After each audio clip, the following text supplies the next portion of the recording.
Góðan daginn og verið hjartanlega velkomin á opinn fund Viðskiptagreiningar Landsvirkjunar. Hérna ætlum við að ræða mikilvægt málefni í dag undir yfirskriftinni Raforkuöryggi fyrir hverja. Ég heiti Dagný Ósk Ragnarsdóttir og er forstöðumaður Viðskiptagreiningar og þróunar markaða hjá Landsvirkjun og ætla að vera fundastjóri hérna með ykkur í dag. En fundarefnið eins og ég segi, raforkuöryggi. Raforkan bara, við getum ekki án hennar verið. Án hennar værum við ekki hérna í dag. Og raforkan bara undirstaða okkar daglegu athafna, atvinnulífs og án hennar stöðvast hjól samfélagsins. Þannig að tryggt framboð raforku og raforkuöryggi því algjör undirstaða samfélags okkar. En staðan hins vegar sú að nú á síðustu árum hefur lítið aukið framboð raforku bæst við á sama tíma og það hefur verið vaxandi raforkunotkun. Og það áfram horfir sem eins og hefur verið að gerast, þá þröng staða í raforkukerfinu næstu árin.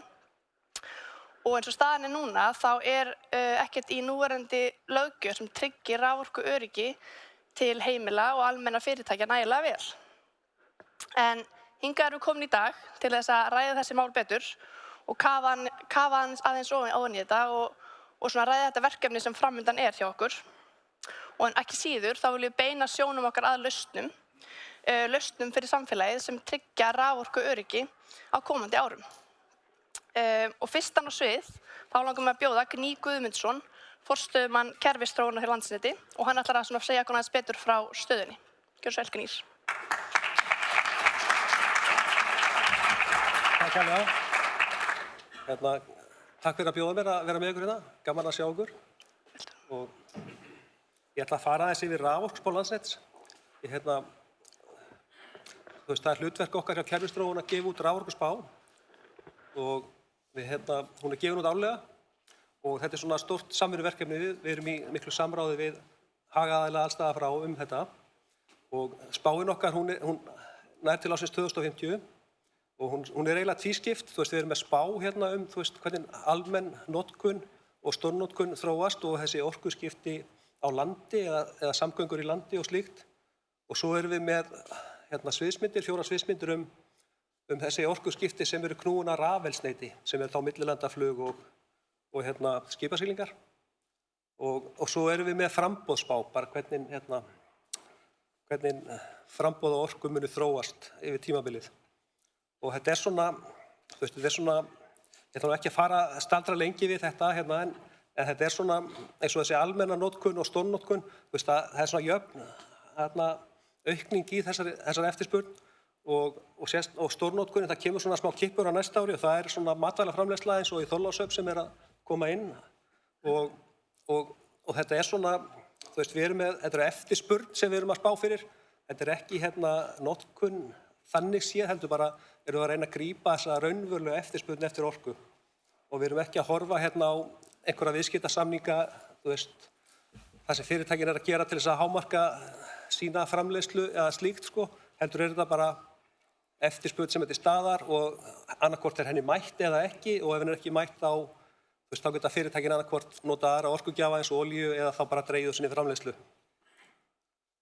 Og við erum svona með nokkuð góða mynd á þessum orkuskiptum í landi og innanlandsflugi og orkuskiptin í landi náttúrulega bara á fullri ferð, fólk að kaupa sér rafmagnsbíla og svo svona að fara af stað þessi stærri bílar og þannig að við sjáum bara svona jafna þróun í því og það náttúrulega stefnur stjórnvalda að hætta að selja bensín- og dísilbíla 2030, fólksbíla og stærri bíla 2035 og við svona reiknum með því í þessu. Svo svona stærsti hlutin af þessum orkuskiptum þetta millilandaflug og skipasiglingar og það knúið af rafeldsneyti en eins og þið sjáið þarna lítið að gerast í því næstu árin. Þetta eitthvað svona sem við erum að horfa fram við 2030 sem þetta fer af stað. Það náttúrulega íblöndunarreglur í Evrópusambandinu flugvélaeldsneyti og það talið að það muni byrja sem biofuel eða svona lífeldsneyti og svo fara yfir í svona synthetic fuel bara síðar á tímabilinu. Ef við horfum á næstu árin eins og við erum að gera á þessum fundi, ég með svona 10 næstu ári eða 11 en þið sjáið að að það eru núna svona næstu 4-5 ár sem við erum í smá vandræðum og þegar hún kemur inn þessi stórnotkun, þú veist, það er hérna, línurnar eru sviðsmyndirnar, þú veist, þessi græna og bláa, þetta eru svona sviðsmyndir ef við fylgjum Evrópusambandinu hérna íblöndun í flugvélaeldsneyti, en hitt er svona metnaðar full stefna íslenskra stjórnvalda hreint millilandaflug 2050, en þú veist, ef við horfum á neðri línuna þá þú veist, þessi hækkun sem kemur hérna á næsta ári, það er þessi stórnotkun í matvælaframleiðslu, þannig að það er svona, þú veist, það er fyrirsjáanlegur orkuskortur og þú veist, við erum bara í því ástandi núna og við sjáum að fram á það verði allavega svona næstu 4 árin og hvernig sem því er mætt. Og það hefði alveg verið gott að Hvammsvirkjun væri bara komin í rekstur. Það hefði verið mjög gott að fá hana fyrir svona 2-3 árum síðan, en það náttúrulega fór eins og það fór. En það eru góðir hlutir að gerast núna og inn í þessari spá erum við með sko, þú veist, talsvert af virkjunum, þú veist, að virkjanir í 3. og 4. áfanga rammaáætlun og nýtingarflokki og það er talsvert af virkjunum sem er í undirbúningi. Og þannig að við svona, svo náttúrulega er breytileiki í þessu líka, þú veist, það eru misjöfn vatnsár og þannig að þetta svona er eitthvað svona meðaltal hérna framboði, en það er náttúrulega líka breytilegt á milli ára. Og þannig að þú veist, og kannski það sem ég ætla að segja líka er að þú veist, við erum náttúrulega við gefum út skýrslu hérna kerfisjöfnuð árlega og við erum með svona búin að þróa líkan til þess að meta þetta og líkur á skerðingum og slíkt og við erum búin að keyra þessar nýju tölur inn í líkanið okkar þó við séum ekki að gefa þetta út fyrir í vor og við sjáum að það eru skerðingar framundan, það eru mikla líkur á skerðingum. Þetta líkan býr til svona sviðsmyndir og við sjáum fram á að það eru svona í flestum sviðsmyndum þarf að skerða stórnotkun á næstu 3-4 árum og í einhverjum sviðsmyndum þarf að skerða forgangsnotkun líka þó að séu minni líkur á því. Þannig að við erum ekki alveg nógu góðum stað og þú veist, það hjálpar ef þessar framkvæmdir ná að standast áætlun, þá er ég bæði að tala framkvæmdir í flutningskerfinu af því að flutningskerfið er mikilvægt í að laga þetta og eins í virkjunum. Það góða við þetta er að virkjanirnar sem að koma næst inn eru á réttum stað á landinu, það er að segja að það eru á réttum stað, réttum megin við flöskuhálsa í flutningskerfinu. Það eru virkjanir á Þjórsár- og Túnasvæðinu og hérna á Suðvesturland á Vesturlandi sem er gott og svo sjáum við líka í okkar hermunum að það er sko, þú veist, það er náttúrulega gott að byggja upp flutningskerfið en með þessar virkjanir sem er núna, það er mikilvægar að þær gangi eftir heldur en að framkvæmdir við flutningskerfið gangi eftir af því að virkjanir eru á þessum stað þannig að það er svona, við sjáum það svona sem það lagar stöðuna betur að fá þessar virkjanir inn hérna heldur en hitt og ég ætla ekki að hafa þetta lengra, bara takk hérlega fyrir mig og hlakka til að verða vitni að þessum skemmtilega fundi. Takk.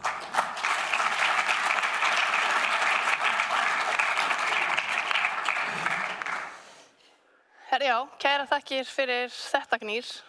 Eins og við sjáum, samkvæmt raforkuspánni, þá heldur þessi þróun áfram, þar að segja, áframhaldandi vöxtur í eftirspurn á sama tíma. Við erum kannski ekki að fá mikið nýtt framboð inn strax. En stjórnvöld hafa ásamt hagaðilum, stjórnvöld hafa ásamt hagaðilum verið að skoða breytingar á raforkulögum sem snúa að raforkuöryggi og liggja fyrir tillögur þess efnis í samráðsgátt stjórnvalda. En Erla Sigríður Gestsdóttir, teymisstjóri Orku hjá Umhverfis-, orku- og loftslagsráðuneytinu, ætlar að segja okkur aðeins betur frá þeirri vinnu sem hefur verið í ráðuneytinu. Gjörðu svo vel, Erla Sigríður. Takk fyrir.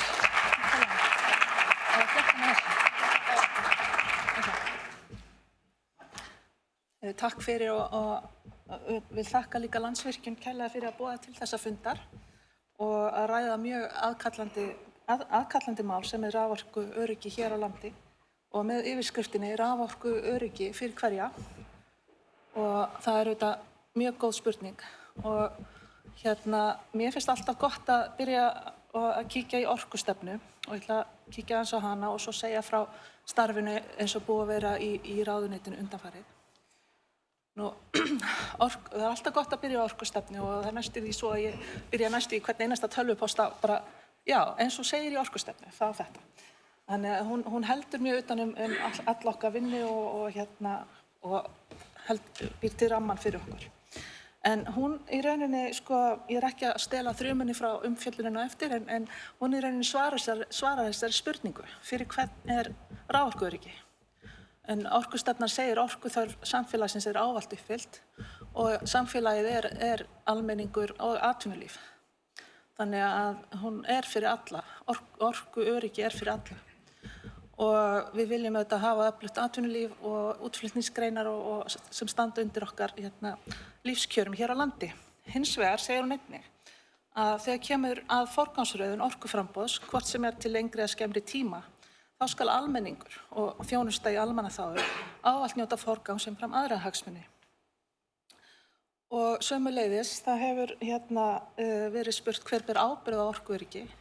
Þá svarið að finna einnig í orkustefnu að ábyrgð á orkuöryggi liggur hjá stjórnvöldum, ráðherra, ráðuneyti og undirstofnunum og lögum samkvæmt gegna fyrirtæki og orkumarka einnig mikilvægu hlutverki þegar kemur að orkuöryggi. Við höldum aðeins áfram með orkustefnuna, hún talar framboð, innviði og markaðinn og það þarf að tryggja orkuöryggi fyrir alla 3 orkugerðina, það raforka, varmi og eldsneyti. Innviðir eru hluti af orkuörygginu einnig, en traustir innviðir fyrir raforku og varma eru grundvöllur á ásættanlegu orkuöryggi fyrir almenning og atvinnustarfsemi hér á landi. Og svo ekki síst þá það einnig markaðurinn, að það skal vera virkur raforkumarkaður og verður einnig hluti af orkuöryggi, að það sé viðráðanlegt og hagstætt fyrir almenning og samkeppnishæft fyrir atvinnulíf. Það hluti af orkuörygginu líka og einnig að finna í heimsmarkmiði Sameinuðu þjóðanna sem númer 7 orku, að það Clean Energy at affordable prices. Það hefur verið þýtt hér á landi sem sjálfbær orka. Það tapast nú aðeins í þýðingunni að affordable prices hluti af heimsmarkmiðinu á ensku. Nú, þá það þannig að það ekki eins og ekkert hafi verið gert á þessu sviði og rauð ljós hafa blikkað langan tíma og margir bent á alvarlega stöðu og hvað væri í vændum, bæði orkufyrirtækin og stofnunin og flutningsfyrirtækin. Það hafa verið unnið ágætis skýrslur og það hafa verið starfshópar starfandi sem hafa lagt fram tillögur og það má segja að já, það hefur byrjað svona 2016 með skýrslu MIT og fyrrverandi orkumálastjóra Guðna og svo var starfshópur Kristínar Haralds sem skilaði 2020 og svo var starfshópur Höllu sem skilaði 22 og það má segja að það sem í raforkulögum í dag eingöngu það sem segir að í fyrsta sinn raforkuöryggi sem kemur inn í raforkulögin 21. Fram að því bara var ekki minnst á raforkuöryggi í lögunum, en það kemur inn í markmiðsgrein 21 og einnig fyrsta skilgreiningin. Og við stöndum frammi fyrir töluverðum áskorunum og það hefur bent á að framboð og eftirspurn hefur ekki framboð hefur ekki vaxið í takt við eftirspurn og einnig að það mögulega einhverju markaðsbrestir varðandi markaðinn og mögulega fleira sem hindrar í uppbyggingu. Við þekkjum þessa umfjöllun alla og í rauninni þetta nánast fullkominn stormur. Við erum að fá mikla umframeftirspurn, við erum að fá þurr ár, trekk í trekk. Við erum með mikla eftirspurn eftir grænni orku, hún har aldrei verið verðmætari og allt þetta að kjarna núna bara töluverðan vanda. Og á sama tíma höfum við veikar varnir. Við höfum ekkert skilgreint í raforkulögum ennþá, þá það í undirbúningi. Að komið til skömmtunar ekki búið að tryggja heimilin eða smærri fyrirtækin. Það bara ennþá jafnræðisregla. Þá ekkert sem kemur í veg fyrir að raforka sé keypt í heildsölu og seld annað. en sem komið hafa söluaðilar ekki skyldu til að tryggja tiltekið magn til heimila eða smærri fyrirtækja. Og svo hefur verið bent á að það sé óljós ábyrgð á orkuörygginu, skortur á samhæfingu og samvinnu lykilaðila, skortur á viðmiðum fullnægjandi framboð raforku og yfirsýn yfir stöðuna. Og svo eins og við þekkjum þá málefni flókið og jafnvel auðvelt að rugla umræðuna og upplýsinga óreiða heyrir maður stundum. Og þetta allt saman stóðu við frammi fyrir í ráðuneytinu og við sjáum að það ábyrgðin hjá stjórnvöldum, þannig að ráðuneytið leiddi og setti af stað vinnu, svokallaðan samstarfsvettvang sem var svona að taka saman tillögur frá þessum starfshópum og með aðstoð erlends ráðgjafa Baringa. Þá hefur þessi vettvangur orkufyrirtækja, flutningsfyrirtækisins og raforkueftirlits Orkustofnunar unnið saman undanförnu að vinna tillögur sem gætu verið bæði lagasetning eða annars konar tillögur. Og þessi tillögur eða úrræði eru flokkaðir svona í þrjá meginflokka eða áherslur. Það að fyrsta lagi bara tillögur sem auka gegnsæi og framsetningu upplýsinga. Allt þetta er liður í að bæta orkuöryggi, bætt markaðsfyrirkomulag eða aukin virkni og síðan það inngrip og þá erum við að tala eitthvað sem þarf lagastoð og þá það inngrip til verndar almennum neytendum og fyrirtækjum fyrst og fremst.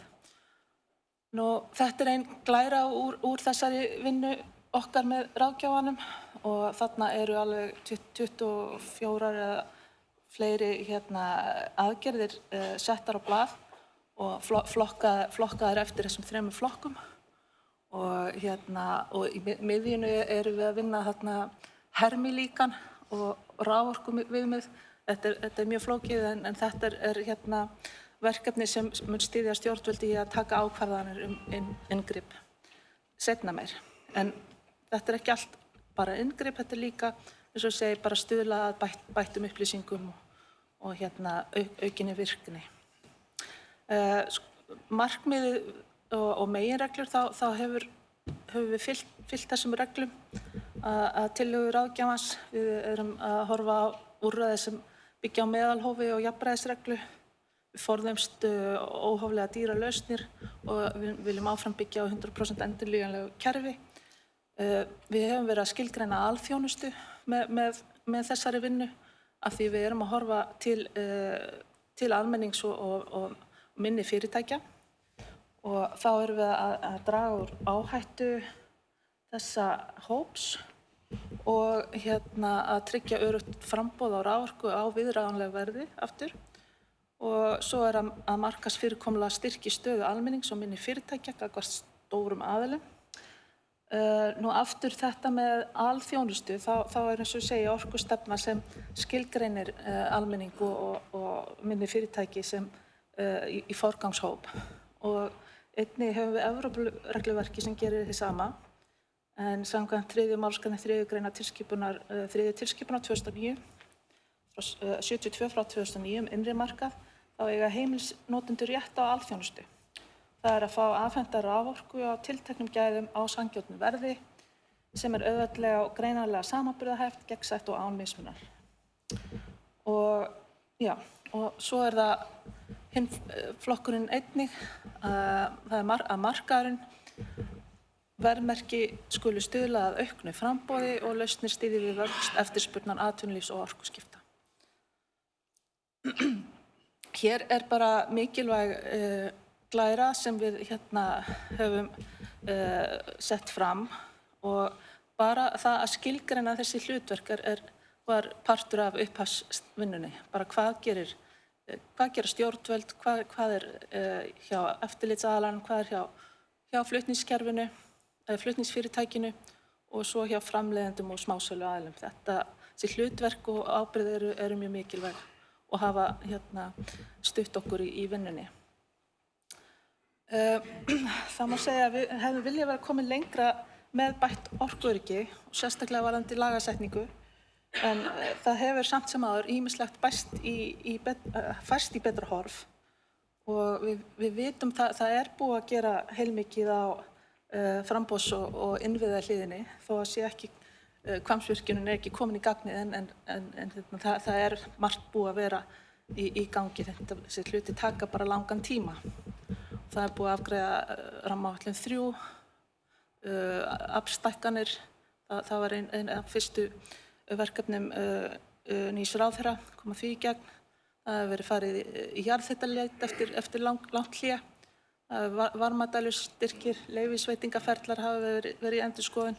Aðrir orkukostir, Suðurnesjalína 2 komin í framkvæmd og svo þekkjum við hérna hvaða áskoranir eru á Reykjanesi að tryggja orkuöryggi þar.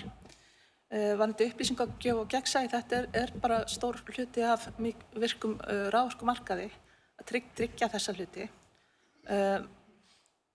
Það var sett fram grænbók sem var mikilvægar upplýsingar og tengdu orkuna í rauninni við loftslagsmálin sem bara var nauðsynlegt. Síðastliðinn vetur var mikil umræða um neyðarfrumvarp. Það var þetta erfið umfjöllun en það góða sem kom út úr henni bara miklu meiri þekking og vitundavakning málefnið. Nú raforkuvísar sem Orkustofnun og Raforkueftirlitið vinnur bara töluverð bót í upplýsingagjöf, meðal annars að birta tryggt hlutfall, hvað búið að tryggja í orku fyrir almenna forgangsnotkun næstu mánuði. Og þá sjáum við miklu fyrr en áður hvort það stefnir í eitthvað óefni. Og svo unnið að þessu hermilíkani og öryggisviðmiðum. Bara almennt varðandi þróun raforkumarkaðar þá búið að skýra ábyrgðina og hlutverkin. Það hafa tekið til starfa 2 viðskiptavettvangar sem einnig bara mjög mikilvæg þróun hér á landi. Smásölufyrirtækjum á raforkumarkaði fjölgar sem bara heilbrigður vottur samkeppni á markaðnum og virkni vonandi. Og svo eru lykilaðilar í orkuöryggi að vinna þétt saman Orkustofnun og Landsnet. Bara örstutt þessi frumvarp, þá það sem við köllum raforkuöryggi 1, það hefur verið endurflutt, lagt fram oftar en einu sinni og hefur ekki ennþá náð fram að ganga. Það snýr að hlutum varðandi söfnun og miðlun upplýsinga. Það komið nánari skýringa skilgreining á raforkuöryggi sem byggir í rauninni á fyrstu skýrslu MIT orkuöryggi og þá einnig tekið fram að almenningur smærri fyrirtæki skulu vera vernduð í skömmtun eða njóta forgangs og svo var eitthvað í sviga varðandi Landsnet heimildum að semja við stórnotendur að sinna kerfisþjónustu. Svo það frumvarp 2 sem það sem við kallum raforkuöryggi 2 og í vinnslu og til umfjöllunar hér á eftir í pallborði og hér þessi áform voru birt fyrir áform þetta frumvarp voru birt hér fyrr á árinu í samráðsgátt stjórnvalda og það felur í sér þessa 4 meginpunkta sem í rauninni að koma út úr þessari ráðgjafarvinnu eða samráðsvettvangi og það þetta að söluaðilar skuli tryggja sér tiltekið magn raforku til almennra notenda fram í tímann í hlutfalli við magn viðskipta og hlutfall orku sem söluaðilar tryggja sér fari minnkandi fram í tíma. Þetta svo kallað svona hedging, þú ert að tryggja þér orku fram í tímann og til þess að mæta þessu þurfa framleiðendur að hafa eitthvað framboð og magn sem mætir þessari eftirspurn. Og síðan það framkvæmt á kerfisþjónustu og kaupum og flutningstöpum. Þetta til þess að stuðla að auknum fyrirsjáanleika og síðast en ekki síst þá það ráðstafanir til að styðja við svokallaða notkunarsvörun raforku og þá það í rauninni svona heimild Orkustofnunar eða eftirlits eða einhvers aðila að heimila eða óska eftir því að viðkomandi dragi úr notkun á sinni raforku. Þá við að horfa fyrst og fremst til stórnotenda. En útfærslan á öllum þessum punktum ennþá í vinnslu í ráðuneytinu. ráðuneytið er búið að vera í samráði við aðila á markaði í haust og er að þróa þessi úrræði og mjög mikilvægt að eiga gott samtal það þannig að það verði sátt þessar leiðir. Þannig að ég bara vona að ég sé búin að fara yfir það sem ég ætlaði að fara yfir. Bara þakka fyrir góða umfjöllun og við erum ávallt reiðubúin að hlusta á góða tillögur ráðuneytinu. Takk fyrir.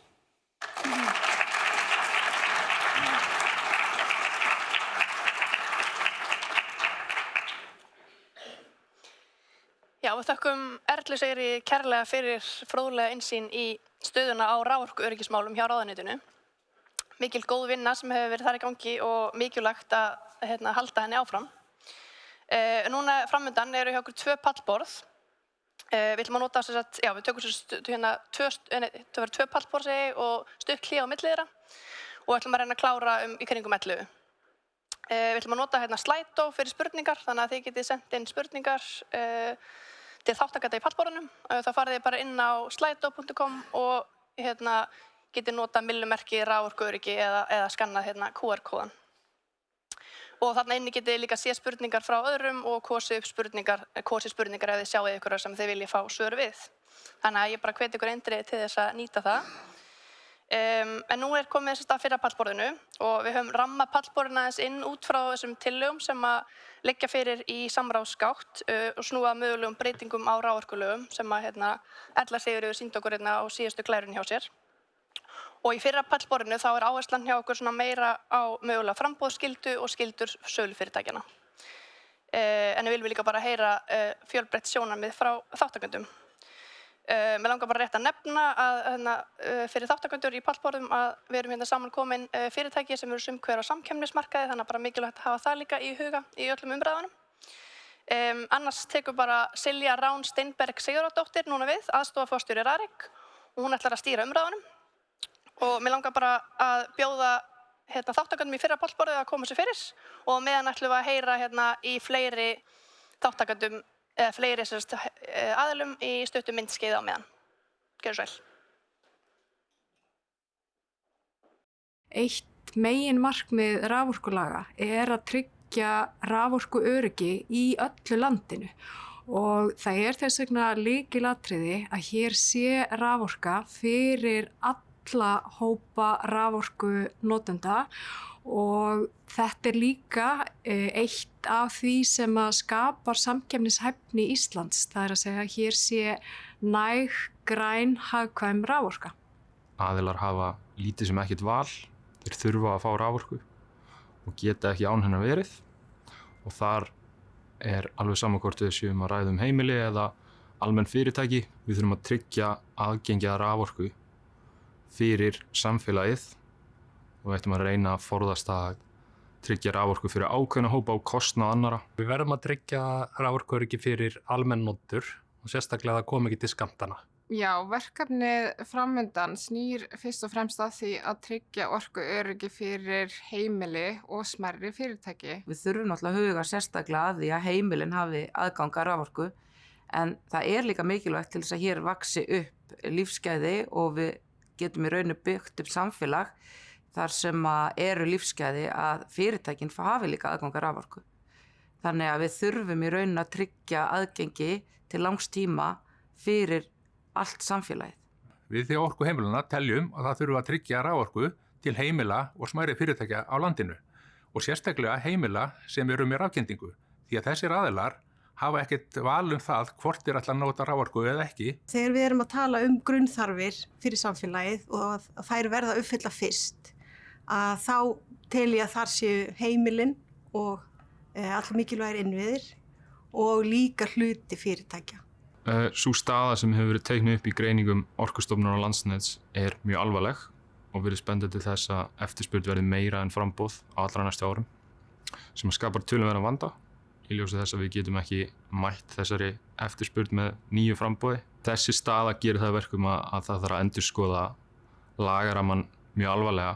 Það er aðalatriði bara að einbeita okkur á stöðunni sem er núna í ár og næsta ár og jafnvel 2 ár fram í tímann og setja inn lágmarksheimildir fyrir eftirlitsaðila til að sinna eftirliti og senda tilmæli eftir því sem þörf er á Eðlilegast væri að þeir aðilar sem selja raforku á markaði taki sameiginlega ábyrgð á því að tryggja raforkuöryggi til heimila og smærri fyrirtækja. Ég er algjörlega sammála því að raforkusalar þurfa að horfa tiltölulega langt fram í tíman varðandi svona sín kjarnainnkaup og þá þarf aðgengi frá framleiðendum að því. Framleiðendurnir sem í rauninni þessir 3 stærstu, Landsvirkjun, ON og HS, að auðvitað endar þessi ábyrgð á framleiðslunni hjá þeim að lokum. Þannig er það hlutverk raforkusölufyrirtækja að útvega rafmagn fyrir sína viðskiptavinni. Það hefur til dæmis raforkusölufyrirtæki gert með því að kaupa orku af Landsvirkjun. Landsvirkjun hefur verið eina fyrirtækið sem hefur getað selt raforkusölufyrirtækjum rafmagn með fyrirsjáanlegum hætti. Varðandi tillögur það að sölufyrirtæki tryggi sér ákveðin magn til ákveðins tíma finnst okkur bara mjög góðar, en á sama tíma er nauðsynlegt að sölufyrirtæki hafi möguleika á að kaupa þessa orku. Undanfarið hefur svo möguleiki ekki verið fyrir hendi. Ég held að það sé mjög mikilvægt að fylgja eftir þeim hugmyndum sem að ráðuneytið hefur sett, til dæmis í samráðsgátt. Það þarf að breyta löggjöfinni þannig að raforkuhaldi hafi heimild í sérstökum aðstæðum til þess að senda tilmæli á sölufyrirtæki raforku og orkuvinnslufyrirtæki til þess að bæta stöðu almennra notenda og bæta raforkuöryggi.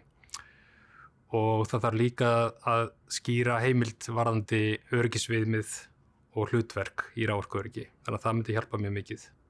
Það er bara eðlilegt að stjórnvöld hafi áhyggjur af raforkuskorti, leiti lausna í því og forgangsraði. Það eru bara miklir almannahagsmunir að því sjálfu sér að það sé virk samkeppni. Og þegar að vera að leita skammtímalausna núna, svo sem að tryggja aðgengi almennings og neytenda að raforku, sem eru þetta eðlilegt að stjórnvöld tryggi, þá þarf að finna lausnirnar sem að skaða ekki samkeppni, heldur þvert á móti gera hið öndverða, það er að segja virkja samkeppni í lið með okkur. Þannig að annars komumst við aldrei út úr vandanum til lengri tíma. Við verðum að komast út úr því að vera með ófullburða markaði þar sem við sjáum veikleika sem felast í mjög sterkri stöðu eins fyrirtækis í framleiðslu, sem felast í lóðrétti samþættingu fyrirtækja sem eru þá fást við eða nátengt fyrirtækja fást við sölu, dreifingu og framleiðslu. Og við þurfum að finna lausnir til framtíðar. Skammtíma lausnir, jú, en þær þurfa að vinna með langtíma lausnunum. Það er samtali sem við teljum að þurfa að fara fram og við viljum vera þáttakendur í og erum.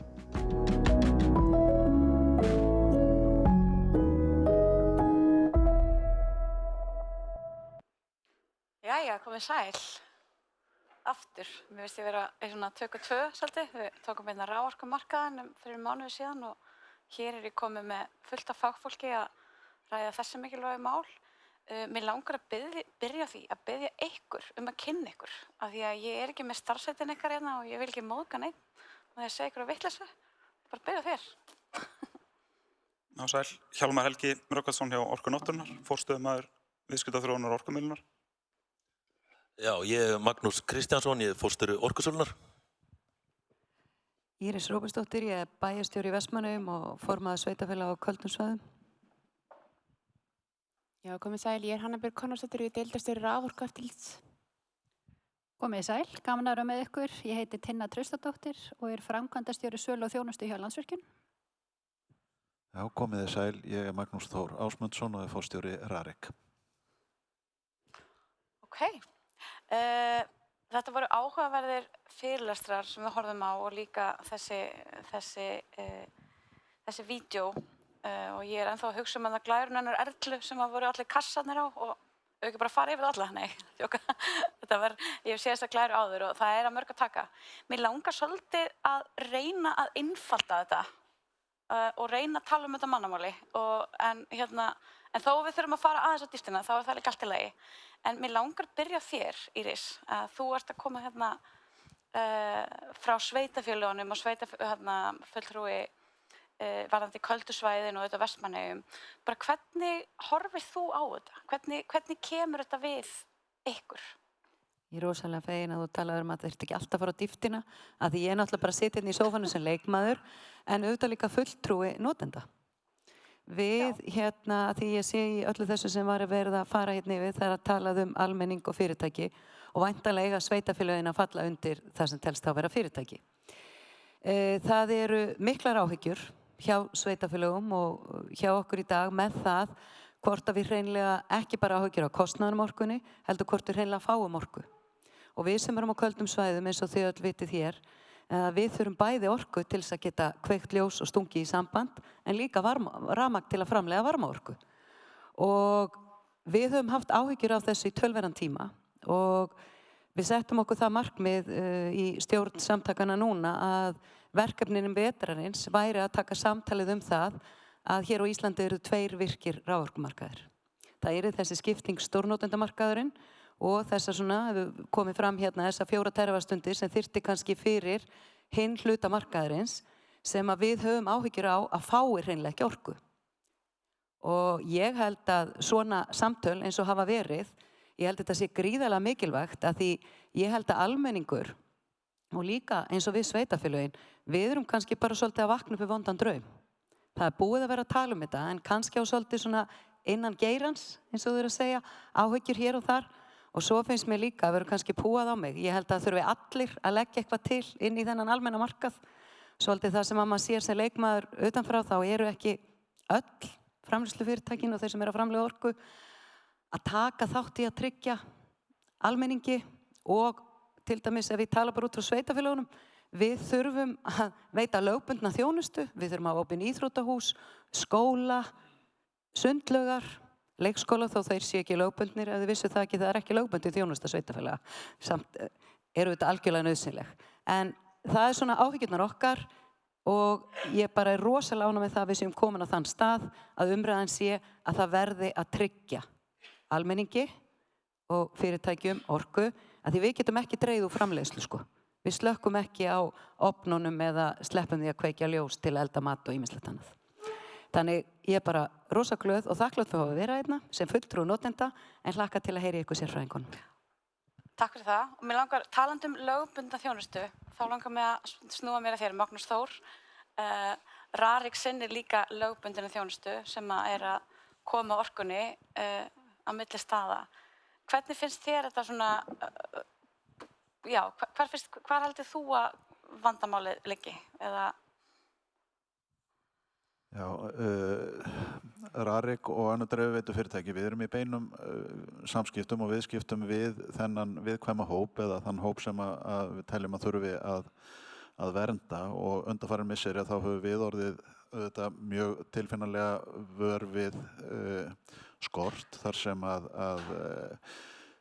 viðskiptavinir með skerðanlega samninga það hefur þurft að skerða þá, þetta snertir sérstaklega fiskimjölsverksmiðjur og svo fjarvarmaveitu. Vissulega þá eru þetta skerðanlegi samningar þannig að viðskiptavinir vita alveg hvað að þeim snýr en þetta þýðir enga síður að framboðið annar ekki eftirspurninni. Þannig að það er alveg skýrt.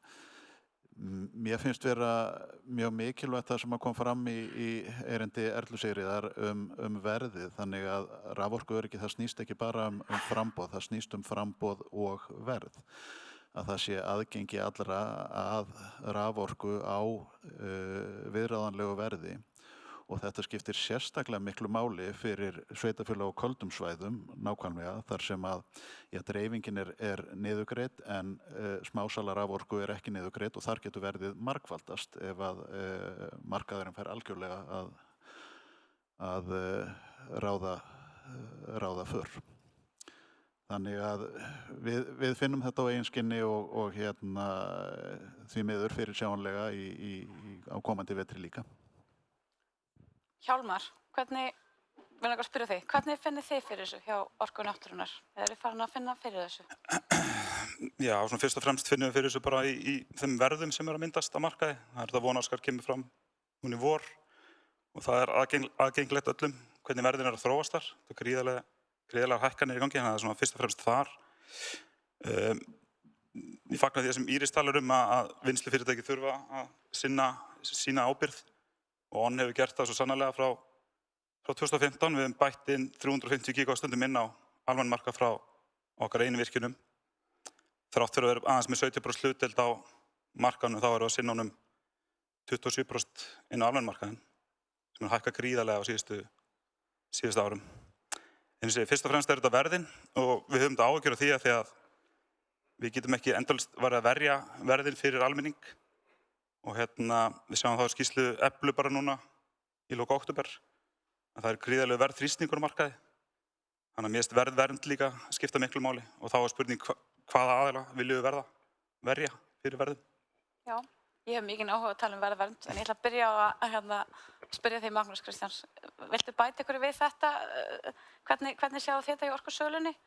Já, ég held að það sé alveg ágætt sko. Við orkusölunni ætlum að gera allt sem í okkar valdi stendur til að tryggja raforkuöryggi almennings og að almenni raforkumarkaðurinn hafi rafmagn. Ég held að sé samt að okkur alveg hollt sko að horfa aðeins tilbaka líka. Þú veist, hvernig hefur þetta verið? Því að frá því að raforkulögin, ég er nú tamt að segja 9 raforkulögin, þau eru nú 20 ára gömul, þannig að þetta er nú bara raforkulögin í dag. Að þegar þau voru sett að þá hefur ekki mikið reynt á orkuöryggið. Það er ekkert fyrir núna alveg allra síðast á þessu markaði. En samt á þessum markað okkar, þá höfum við gengið á þessum almenna raforkumarkaði í gegnum sveiflur framboðs og eftirspurn. Við höfum alveg farið í gegnum tímabil, það sem að framboðið er meira en eftirspurnin og öfugt, en þess að sveiflur hafa alltaf verið að ígjast. Og ástæðan fyrir þessu er kannski að því þessi almenni raforkumarkaður, hann er einungis 15% af öllum raforkumarkaðnum og ef það er hann sem að rugga raforkuörygginu, þá er það svo lítið þarna efst. En ef við horfum líka aðeins tilbaka að í upphafi, þá höfðu sölufyrirtækin aðgang að langtímasamningum í raforkukaupum. Það var mikill fyrirsjáanleiki, við gátum gert 12 ára samninga sem runnu reyndar út árið 2017. Árið 2017 þá tókum við svolítið nýtt tímabil sem við gátum jafnvel gert 5 ára samninga þá í grunnorku, en undanfarin ár hefur ekki verið hægt að gera langtímasamninga inn á almennu raforkumarkaði. Það gerir það að verkum að það er ekki lengur fyrirsjáanleiki á sölufyrirtækjum að tryggja orku fyrir markaðinn sinn og þarna held ég að við þurfum að stökkva inn og breyta og ég held ég að við sjaldan verið sammála öllum vídeóum sem hafa komið fram á svona fundi. Við verðum einhvern veginn að finna leiðirnar til að tryggja það að almenningur á Íslandi verði ekki rafmagnslaus þegar hann mun aldrei sætta sig við það. Já, Tinna, ég ætla bara að henda boltanum til þín, án spurningar. Já. Takk fyrir. Já, kannski bara ef að ég svaraði hvernig staðan í kerfinu er að birtast Landsvirkjun og við auðvitað höfum látið okkur raforkuöryggi almenna markaðarins miklu varða og þetta eru líklega 10 ár núna sem við erum að benda á að það þurfi með lagasetningu að koma almenna markaðnum í var. En staðan í kerfinu birtist okkur þannig að við erum að sjá mikla aukningu í eftirspurn inn á almenna markaðinn, þannig að við erum að auka mjög mikið söluna inn á almenna markaðinn og í raun og veru í 60 ára sögu Landsvirkjunar að þá hefur salan okkar inn á almenna markaðinn aldrei verið meiri. Þetta 45% aukning frá árinu 2021, fyrstu 8 mánuði þessa árs, við byrjuðum saman við fyrstu 8 mánuði síðasta árs, þá er þetta 15% aukning og svona það eru ákveðin takmörk á því hversu mikið Landsvirkjun getur haldið áfram að gefa í og kannski það sem að Haukur kom inn á í myndbandinu hérna áðan og hann talaði raforkuframleiðsluna og það þarf auðvitað alltaf að haldast í hendur og þetta er lykilatriði, aukin raforkusala við auki framboð. Þannig að það er kannski svona kjarni málsins. Já, áður en að ég fer að spyrja meira þá ætla ég að snúa spurningunum til Hönnu. Þú ert deildarstjóri raforkueftirlitsins sem hefur náttúrulega mikilvægt hlutverk í öllu þessu. Hvernig svona snýr þetta að raforkueftirlitinu? Og ég ætla kannski að leyfa þér að koma svo með brúnna inn í að fara að tala lausnir. Kannski fyrst að við skoðum bara að við metum bara hvert vandamálið er, kannski leyfum okkur að fara aðeins á dýptina, örlítið núna. Kannski bara, hvernig myndum maður, hvenær erum við komin í orkuskort? Svolítið þessi spurning. Já, ég held að það sé kannski ekki margir sem myndu vilja vera í mínum spórum akkurat þessar mundir. Við erum auðvitað að glíma við ofboðslega erfiða stöðu. Við erum að glíma við sífellt aukna eftirspurn eftir raforku og sem auðvitað jákvætt. Við viljum auðvitað efla atvinnulíf og byggðir í landinu, samkeppnishæfni atvinnulífsins og það auðvitað eitt af meginmarkmiðum raforkulaga en á sama tíma erum við að glíma við erfiða stöðu í lónum Landsvirkjunar og ég keyrði nú fram hjá nýju eldgosi í morgun eftir Reykjanesbrautinni og það auðvitað má ekkert gleyma því að það getur ógnað öryggi heillar virkjunar og það auðvitað alvarleg staða og þetta raunveruleg hætta og Erla Sigríður kom nú bara mjög vel inn á þau verkefni sem hafa verið þau verkefni sem hafa verið í gangi og svo vinna sem hefur verið í gangi og það þarf bara að klára það auðvitað að ramma inn sterka og skýra löggjöf til þess að við aðstæður sem þessar hægt að bregðast við og færa þá raforkueftirlitinu tól og tæki til þess að nýta og það verkefni sem framundan.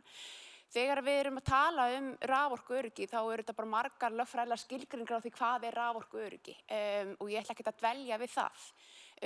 Hins vegar eiga þær sammerkt með því að það snýst það að við séum að mæta eftirspurn og með fullnægjandi framboði til skemmri og lengri tíma. Það raunverulega það sem við getum verið sammála þegar við talum fullnægjandi raforkuöryggi. Við erum auðvitað í þeirri vinnu með ráðgjafahópi Baringa að búa til ákveðin öryggisviðmið og þar erum við að horfa til þess að það sé verið með þetta líkur á að til skammtana komi og það verið að horfa í lónstöðu Landsvirkjunar og setja ákveðin aðferðafræði við að búa til öryggisviðmið og þetta bara mjög mikilvægt að þetta klárist og svo í framhaldinu séu sett fullnægjandi inngripsheimildir sem hægt að nýta. Við í raforkueftirlitinu erum auðvitað mjög meðvituð okkar stöðum að framfylgja markmiðum raforkulaga. Við erum sem að bæði náttúrulega felast í því að efla samkeppni og efla atvinnulíf og byggð í landinu, en þau fjalla líka að það sé nauðsynlegt að tryggja raforkuöryggi og afhendingu raforku og í samhengi við almannahagsmuni. Og þetta markmið sem má ekkert horfa framhjá og í takt auðvitað við þá skýra stöðu eða skýra raunverulega sýn meðal annars í Evrópulöggjöf að tryggja almenningi og minni fyrirtæki stöðu og raforku afhendingu Og þetta held ég að sé bara viðfangsefni sem allir eru sammála stjórnvöld hafa talað mikilvægi að tryggja almenning og við erum að efla greiningar með því að safna gögnum. Við erum sífellt að skoða mánaðarlega hver staðan hversu mikið búið að tryggja af tryggja forgangsorku til almenna markaðarins. Við erum að sjá þetta og birtum þessi gögn í okkar raforkuvísum og þetta hefur veikt mjög. Ertu þá ekki að vísa líka til því sem þarna fyrsta í frumvarpinu sem kom upp á skjáin áðan þetta að söluaðilar tryggi fram í tíman? Er það ekki það sem þú ert að vísa til? Já, það þá verið að horfa á ákveðna inngripsheimildir. Við erum bara að fylgjast með og höfum þetta bara innan marka lagana kannski ákveðna skyldu til þess að vera greina upplýsingarnar. Við getum ekki án skýra lagaheimilda skylda fyrirtæki til þess að tryggja sig. Það ekki sá veruleiki sem blasir við, en við erum að fylgjast með, við erum að greina stöðuna og skoða hvort að sölufyrirtæki hafi fullnægjandi framboð fyrir sína viðskiptavini innan samninga og þarna bara komin fyrstu upplýsingar og svo bara munum við biðla til stjórnvalda, flýta vinnunni, klára vinnuna þannig að við fáum heimildir til þess að vinna á. Mér langar aðeins að fara á dýptina, bara pínu. Ég skal svo stoppa mig af. Ég vona þetta sé ekki of djúpt. Þegar við tölum þessi mál, þá heyrir maður oft sagt, nei, þetta er orkuskortur og svo til aflskortur. eins og ég skil það, og það eru örugglega einhverjir sem skilja það miklu betur en ég, að þá aflskortur þegar það verður eitthvað svona áfall, það bílar túrbína eða það kemur óveður og það bara allt í einu hættir rafmagnið og við missum það og það er eitthvað svona aðstæður sem við förum í að eins og Íslendingar eru svo góð í að díla við. Við bara við dílum við þetta tekur 2 daga eða 3 tíma, við kunnum þetta. En það sem að við virðumst ekki alveg vera búin að ná utan að það er þessi orkuskortur þegar, eins og við erum að tala þegar framboðið er orðið svona mikið og við sjáum ekki fram á að geta eftirspurnin bara er meira en framboðið og þegar við erum í fullum skerðingum að þá náttúrulega erum við líka svona, svo ég noti vondorð, svona vulnerable fyrir því ef eitthvað gerist í kerfinu, ef það verður aflskortur, ef við erum í fullskertu kerfi og svo verður aflskortur. Og mig langar svolítið að ræða, svo tölum við að skammta og hvenar erum við, ætlum við að fara að skammta út af orkuskorti? Þá ég meina skammta út af því að eftirspurnin of mikið. Er það bara eitthvað sem að má? Hver vil taka boltan? Magnús?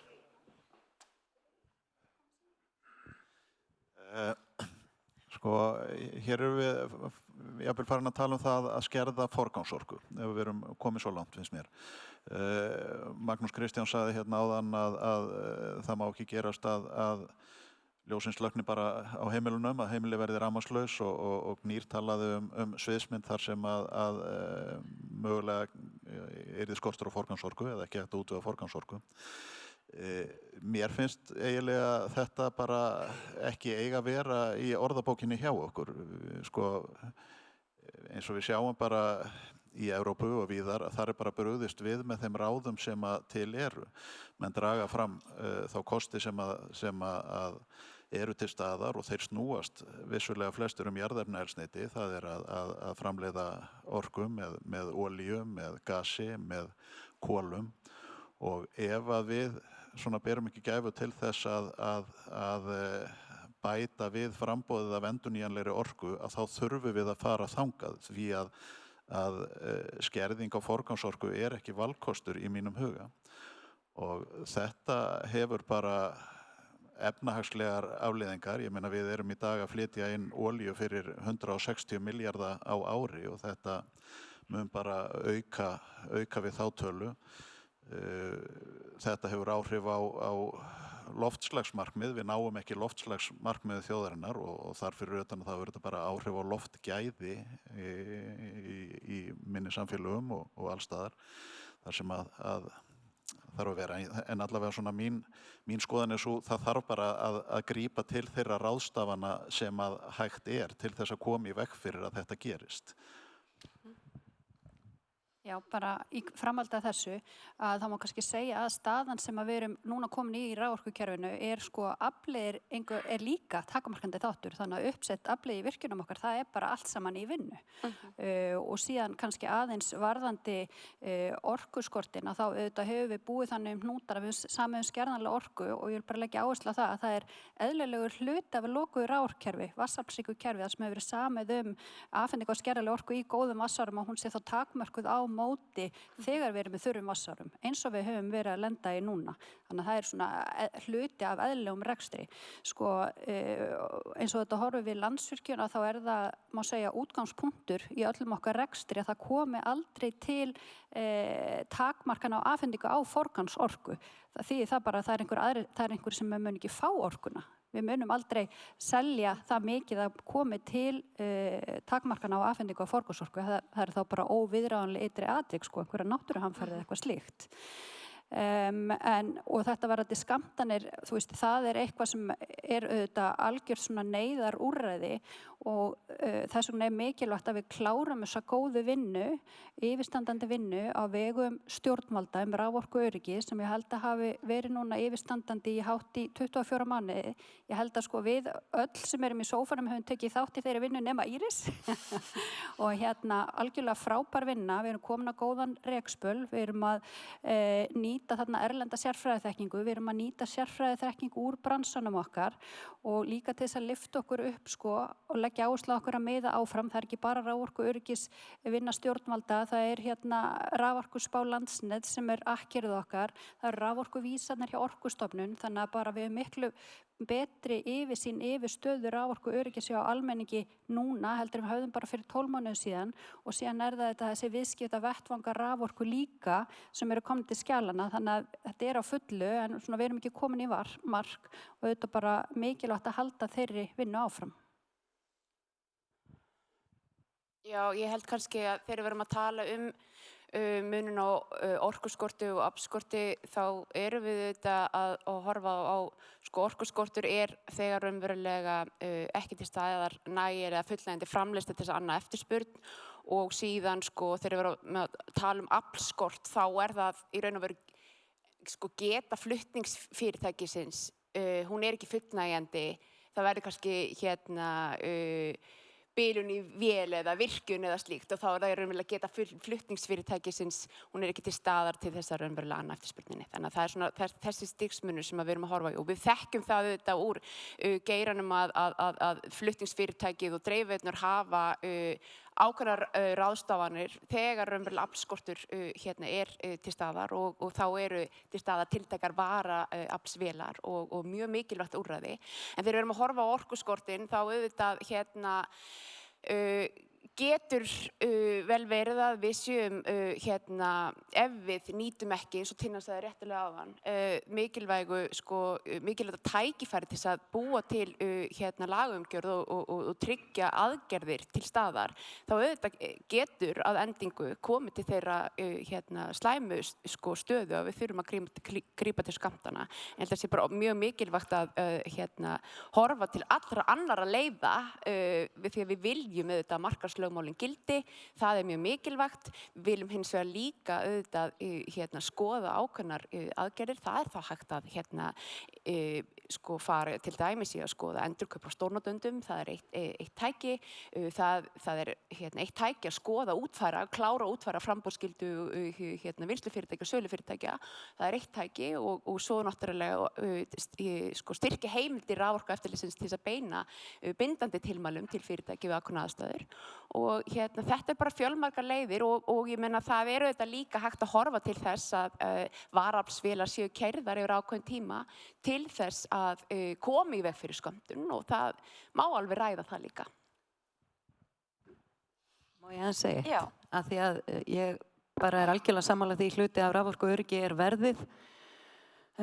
Bara lítið dæmi, við erum að klára fjárhagsáætlun Vestmannaeyjabæjar, það 50% hækkun á varmaorkunni hjá okkur núna, á kyndingunni, 43% á rafmagninu. Þetta náttúrulega bara bilun, en þetta kemur til vegna þess að við erum auðvitað á köldu svæði, það misjafnt hvernig dreifingafyrirtækin og þeir sem eru sérleyfishafarnir ákvaða verðum þeir að selja vítt og breitt landið, hvort að eignarhaldið opinbert eða blandað og við sjáum það bara. En mig langar sko bara í ljósi þess sem kom hérna fram áðan með að við alls ekki að fara að skerða forgangsorkuna. Ég held að það sé mikilvægt og þið öll hérna nema ég í sófanum sem að vinna í þessu máli að þið hugið að því í dag gríðarlegur ójöfnuður á því hvað orkan kostar og aðgangin að henni. Eins og Landsnet þekkir að þá fór í sundur rafstrengur til Vestmannaeyja. Við keyrðum á olíu í 7 mánuði, allt dótið í Vestmannaeyjum. Það var forgangsorkan, það var hægt að gera ákveðna rettingar með gamla strengi og svona. Kerfið þarf auðvitað að standa undir því sem við viljum gera. Bæði flutningskerfið og bara framleiðendurnir. Og svo eitt í viðbót til að henda inn í þetta sko að það náttúrulega algjörlega ótækt hvernig þetta niðurgreiðslukerfi þú veist, það komið að lokum. Niðurgreiðslukerfið varðandi dreifingu og flutning fyrir til dæmis sveitarfélög eða íbúa á köldum svæðum. Það eru náttúrulega bara íbúarnir sem fá niðurgreiðsluna, ekki fyrirtækin, ekki sveitarfélögin fyrir lögbundna þjónustu og þetta alveg gríðarlega skökk samkeppnisstaða. Og fyrst það verið að skoða allt, þá held ég að sé alveg óbáslega mikilvægt að við reynum að uppfylla það sem stjórnvöld segja í öllum sínum stefnum að þetta jafna aðgengi og jafna kostnað á milli íbúi í þessu landi, hann er alveg gríðarlega ójafn í dag. Tek undir þetta, en ég ætla ekki að vera með mína skoðinu hérna, ég tek samt undir þetta, Íris.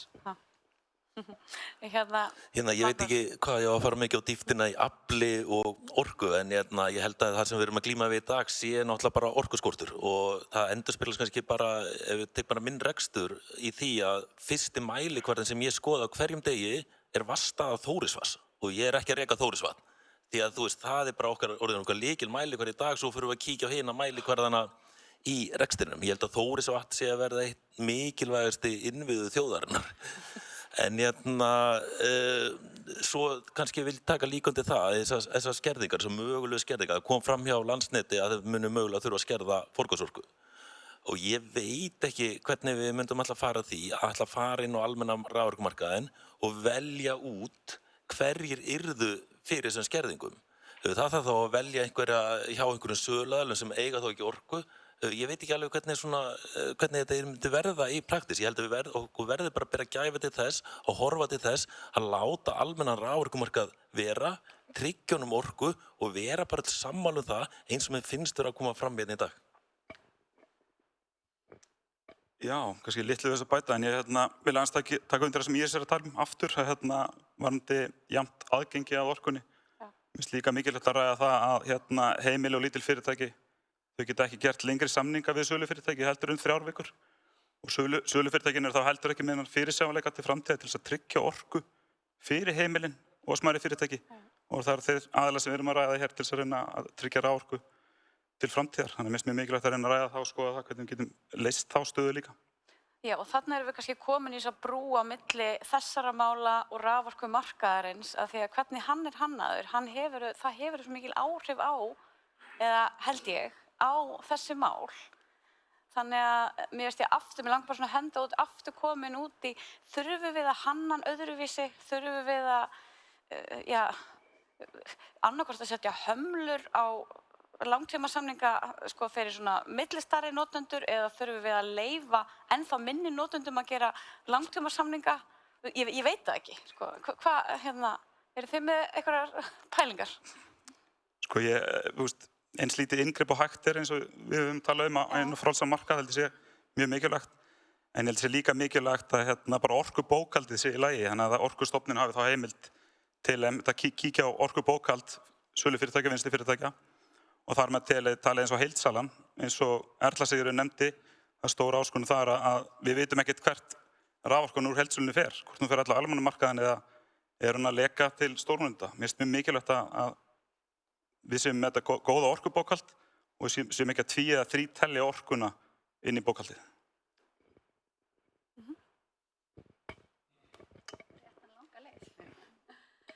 Aðeins kannski varðandi raforkumarkaðinn sem að Magnús hefur talað mjög hátt og skýrt fyrir þessu auknis fyrirsjáanleiki. Benda á það, komin á það að frá því að Vonaskar kom í loftið í apríl að þá hefur veltan á þeim markaði verið 1,6 teravattstundir, orka sem kemur til afhendingar eitthvað árunum 2024 en aðalega 2025 og síðan 2026, heildarverðmæti held ég 12,6 milljarðar og við þekkjum nokkuð vel innkaupamynstur sölufyrirtækjanna, þau tryggja sér langmest 12 mánuði fram í tíman, aðeins minna 24 mánuði fram í tíman og svo framvegis, en ég held að þetta sé mjög mikilvæg umræða og gott einmitt að heyra öll þessi misjöfnu sjónarmið og ég hef líka oft heyrt talað þetta að fyrirtækin get ekki tryggt sér lengur en 3 mánuði fram í tíman. Þú veist, það eitthvað líka sem við þurfum að skoða því að þetta er líka það sem Evrópusambandið hefur verið að leggja meira áherslu á að það eru lengri samningar fyrir svona almenn fyrirtæki. En mér langaði líka til þess að koma aðeins inn á yfirskrift fundarins. Raforku öryggi fyrir hverja. Og ég held að sé mikilvægt að taka utan allan almenna markaðinn. Þetta eru 4 teravattstundir, þetta er fyrirsjáanlegt að því leytinu til að þessi markaður er að vaksa 23% á ári og þetta eru auðvitað heimilin í landi endurnýjanlegrar orku og þetta eru öll almenn fyrirtæki sem starfa í landinu og það hafa verið raddir sem hafa talað fyrir því að svona pikka út úr þessum hóp og þá vil ég spyrja ef við ætlum að fara að pikka einhver út sem á að verja og hverjir eru það þá sem eiga ekki að vera með trygga orkuafhendingu? Eru það bakararnir? Eru það bílaréttingaverstaðin? Eru það bankarnir? Er það sjávarútvegurinn? Þannig að ég held að sé ofboðslega mikilvægt að taka allan markaðinn, allar þessar 4 terafistundir, tiltölulega lítið hluti markaðarins, tiltölulega fyrirsjáanleg stærð og koma honum í var. Bara örstuðt í framhald af þessu að já, það þarf að verja allan þennan almenna markað. Það hefur stundum verið talað flokkun eftir magni eða já, hversu mikið er keypt. Ég held að þessi nærtækara að nota orkuflokka eða notendaflokka bara samkvæmt skilgreiningu Orkustofnunar, þar sem er hægt að velja kannski mikilvæga innviði sem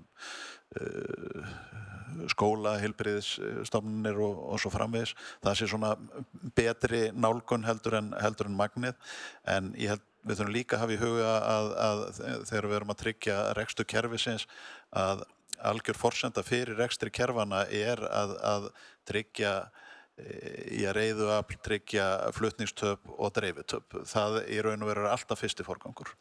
Annars er bara ekki hægt að reka kerfin. Ég kannski bara held, já það eru 5 mínútur eftir, þannig að ég ætla aðeins að fara inn á svona yfirskrift þessa pallborðs og það voru þetta var tvent að söluaðilar tryggi sér tiltekið magna raforku, þetta hefur komið þarna í áformaskjali frá stjórnvöldum og svo kannski punktur 2 að framleiðendur tryggi framboð í samræmi við það magn sem söluaðilum ber að tryggja.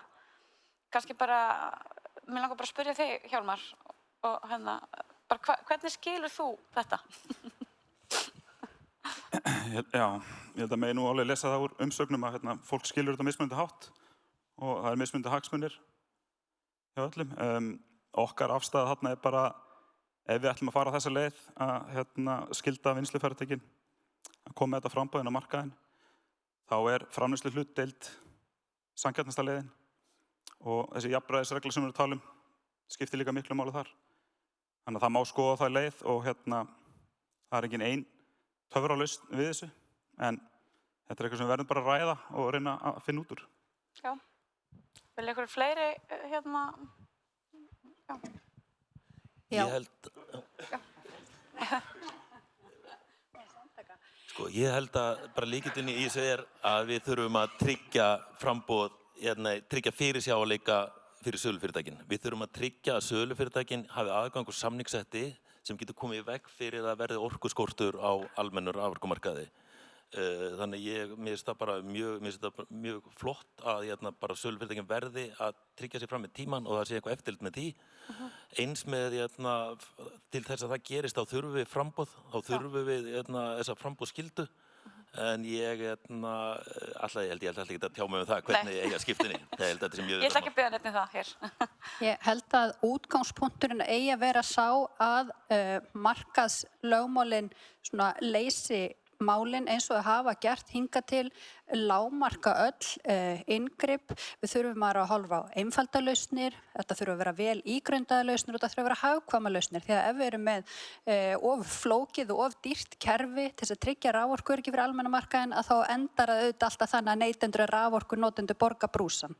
Aðeins varðandi það að sölufyrirtækin tryggja sér fram í tíman, við sjáum það núna þegar það er þröngstað í raforkukerfinu að þau eru að sýna meiri fyrirhyggju í innkaupunum hjá sér, þannig að þá er þetta aftur bara markaðurinn og kraftarmarkaðarins sem eru þar að verkum og raforkuvísar Orkustofnun bendandi þess að fyrir yfirstandandi vetur að þá virði svo vera sem að sölufyrirtækin hafi tryggt sér 90–100% og í vinnunni sem er framundan að þá mætti ætla að stjórnvöld þyrfti að setja einhvers konar viðmið ef að það væri ekki tilteknum viðmiðum náðsegjum bara fyrir veturinn að þá þyrfti að koma einhvers konar varnaglar og það að sölufyrirtækin tryggir sér eitt, ég held að það sé mikilvægt, en lykillinn er væntanlega að það sé einhvers konar framboðstrygging og þá mætti kannski hugsa þetta þannig bara framboðstrygging á að loka gatinu, fyrir veturinn eða vantar eitthvað upp á, þannig að þetta er alltaf nálagt okkur í tíma, þá ætti þetta að vera minna og minna vandamál. Ef við erum alltaf að sýna fyrirhyggju, við erum alltaf búin að ná ákveðnu viðmiðum 24 mánuði fram með tíman, 18 mánuði, 12 mánuði og svo framvegis. Þannig að framboðstrygging er ekki að sama framboðstrygging.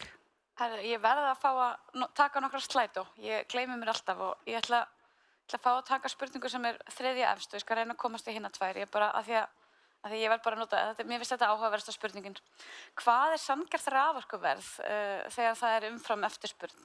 Ég vil bara snúsa, hvað er sanngjarnt raforkuverð? Af því þú talar það, Íris, að þetta er ekki síður verð og ég held að við getum alltaf verið sammála það. Raforkuöryggi snýst framboð og verð, en það er þetta markaður sem við erum að tala Og hvað er sanngjarnt raforkuverð? Getum við lagt mat á það? Er það hægt? Sanngjarnt raforkuverð allir sitja við sama borð. Það er mjög ósanngjarnt að það bara því að, og ég tala svolítið því fyrirgefið svolítið út frá því að nota raforkuna til að kynda, hvort sem er bein rafgirning eða í gegnum fjarvarmaveitur eða svoleiðis, að það er ekkert sanngjarnt við það að 60 fermetra íbúð á köldu svæði að það kosti jafn mikið að kynda hann og 200 fermetra einbýlishús í Hafnarfirði. Þetta er ekki sanngjarnt. Þannig mér finnst við búum við frábær gæði í þessu landi og við eigum auðvitað að fá að njóta þeirra gæða og þess vegna ætla ég að ítreka það aftur. Ég myndi vilja sjá, og ég tek það fram, ég er með leikmannaspili þannig ég get verið svolítið frjáls að skipta, búa til 2 samkeppnismarkaði. Af því ég myndi aldrei vilja vera embættismaður sem ætti að velja hverjir í hvaða flokki og hvað á að gera. Þá erum við komið kerfi sem verður stanslaust verið að rífast Það verður að setja bara eitthvað notkunna markmið í rauninni inn í þetta sem að ég veit að þið eru mjög klára að finna út úr. En sanngjarnt verð er eins lágt verð og almenningur kemst upp með að borga til þess að láta hlutina ganga. Það er sanngjarnt verð og allir sitja við sama borð. Annað er ósanngjarnt. Vill einhver annar koma með komment á sanngjarnt verð? Nei. Þá skulum við bara ljúka þessu pallborði og hafa þessu spurningu í loftinu. Kannski getum við komið með atkvæðagreiðslu og bara takk fyrir.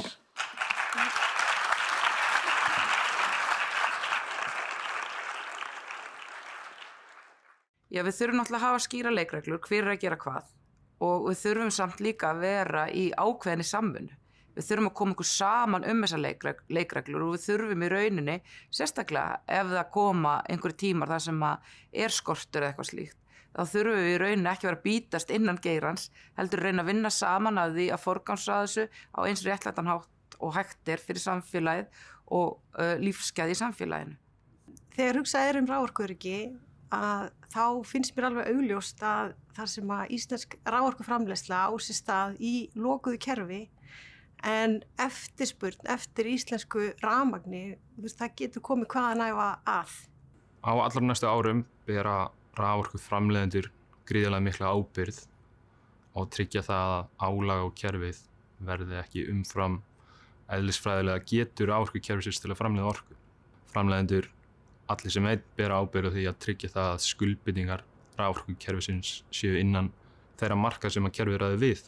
Það er óheppileg staða að það sé mögulega verið að selja orku inn í ný verkefni sem jafnvel ekki búið að leggja út í fjárfestingar vegna á þessum tímum, á sama tíma og við erum að eiga við fólksfjölgun, langt umfram það sem við sáum fyrir. Við þurfum að fara að endurnýja veitukerfið upp á nýtt og raunir styrkja það verulega með því til dæmis að setja nýtt lag í veitukerfið sem 33 kV.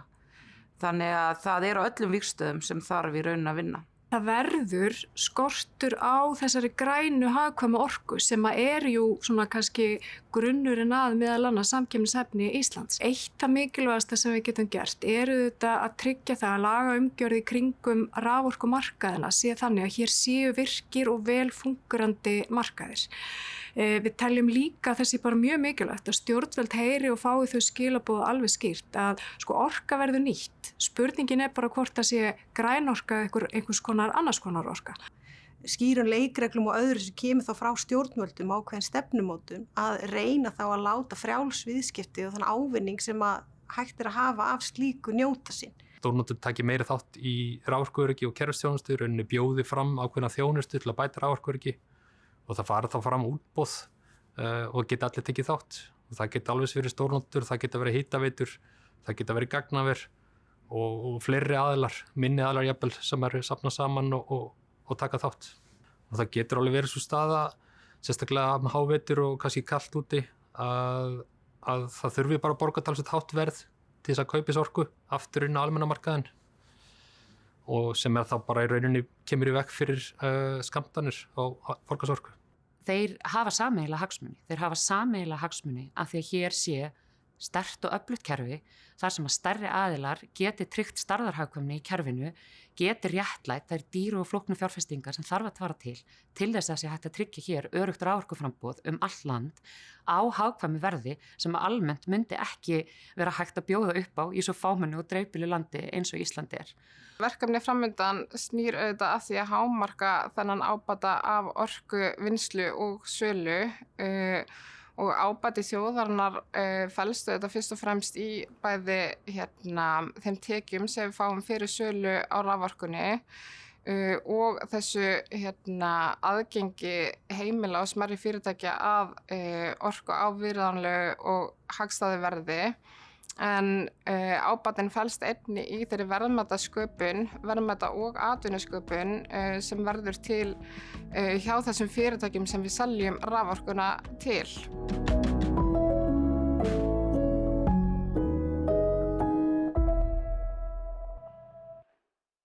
Jæja, velkomin í pallborð. Ég ætla að gera þess áðan, ég ætla að biðja ykkur að kynna ykkur sjálf. Bara byrja þér. Árni Hrannar, ég er framkvæmdastjóri Orku náttúrunnar. Ég er Hörður Arnarsson, forstjóri Landsvirkjunar. Já, ég er Álfheiður Ágústsdóttir, forstjóri Elkam. Komið sæl, Guðrún Halla, framkvæmdastjóri viðskiptaþróunar hjá Norðuráli. Já, komið sæl, Friðrik Friðriksson, framkvæmdastjóri sölu hjá Háus Orku. Mér langaði í þessu pallborði kannski aðeins að búa til brú frá hinu pallborðinu.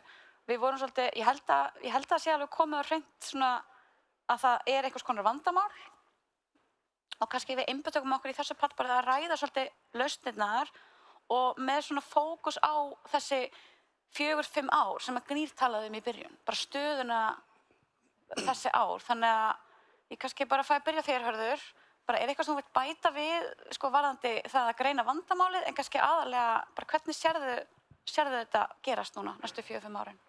Ég kannski aðeins að tengja líka inn í umræðan undan að þá með horfum á almenna markaðinn þá er líka hægt að nálgast að segja að þetta sé bara 4 TWh markaðar, þetta er svona tiltölulega lítið álver. Og þá myndi ég segja það er dálítið merkilegt að við séum að þessi markaður sé að lenda í vandræðum að því að út frá sjónarhorni raforkuframleiðenda þá er þetta besti markaðurinn sem er á Íslandi, eða besti viðskiptavinurinn. Hann er besti viðskiptavinurinn af því að hann er tilbúinn að borga hæsta verðið. Þetta er besti viðskiptavinurinn af því að hann mótaðalega áhættan er langminnst. Það er engin mótaðalega í stóru álveri getur gerst að álveri getur brunnið og þá bara hverfur kaupandinn en þessu þá er kaupandinn alltaf til staðar. Og svo er þetta kannski líka kaupandir sem á allavega 2 stærstu orkufyrirtækin og svona ætlast til þess að við þjónustu það. Þannig að það er dálítið sérstakt að þetta sé að lenda í vandræðum og þetta er, held ég að líta aðeins eiginbarma, þetta er ákveðin heima tilbúin vandamál sem við þurfum að gera. Og líka tengja við að þegar var spurt hvað er sanngjarnt raforkuverð, þá getur maður sagt hvernig myndast raforkuverðið á markaði, verð á markaði.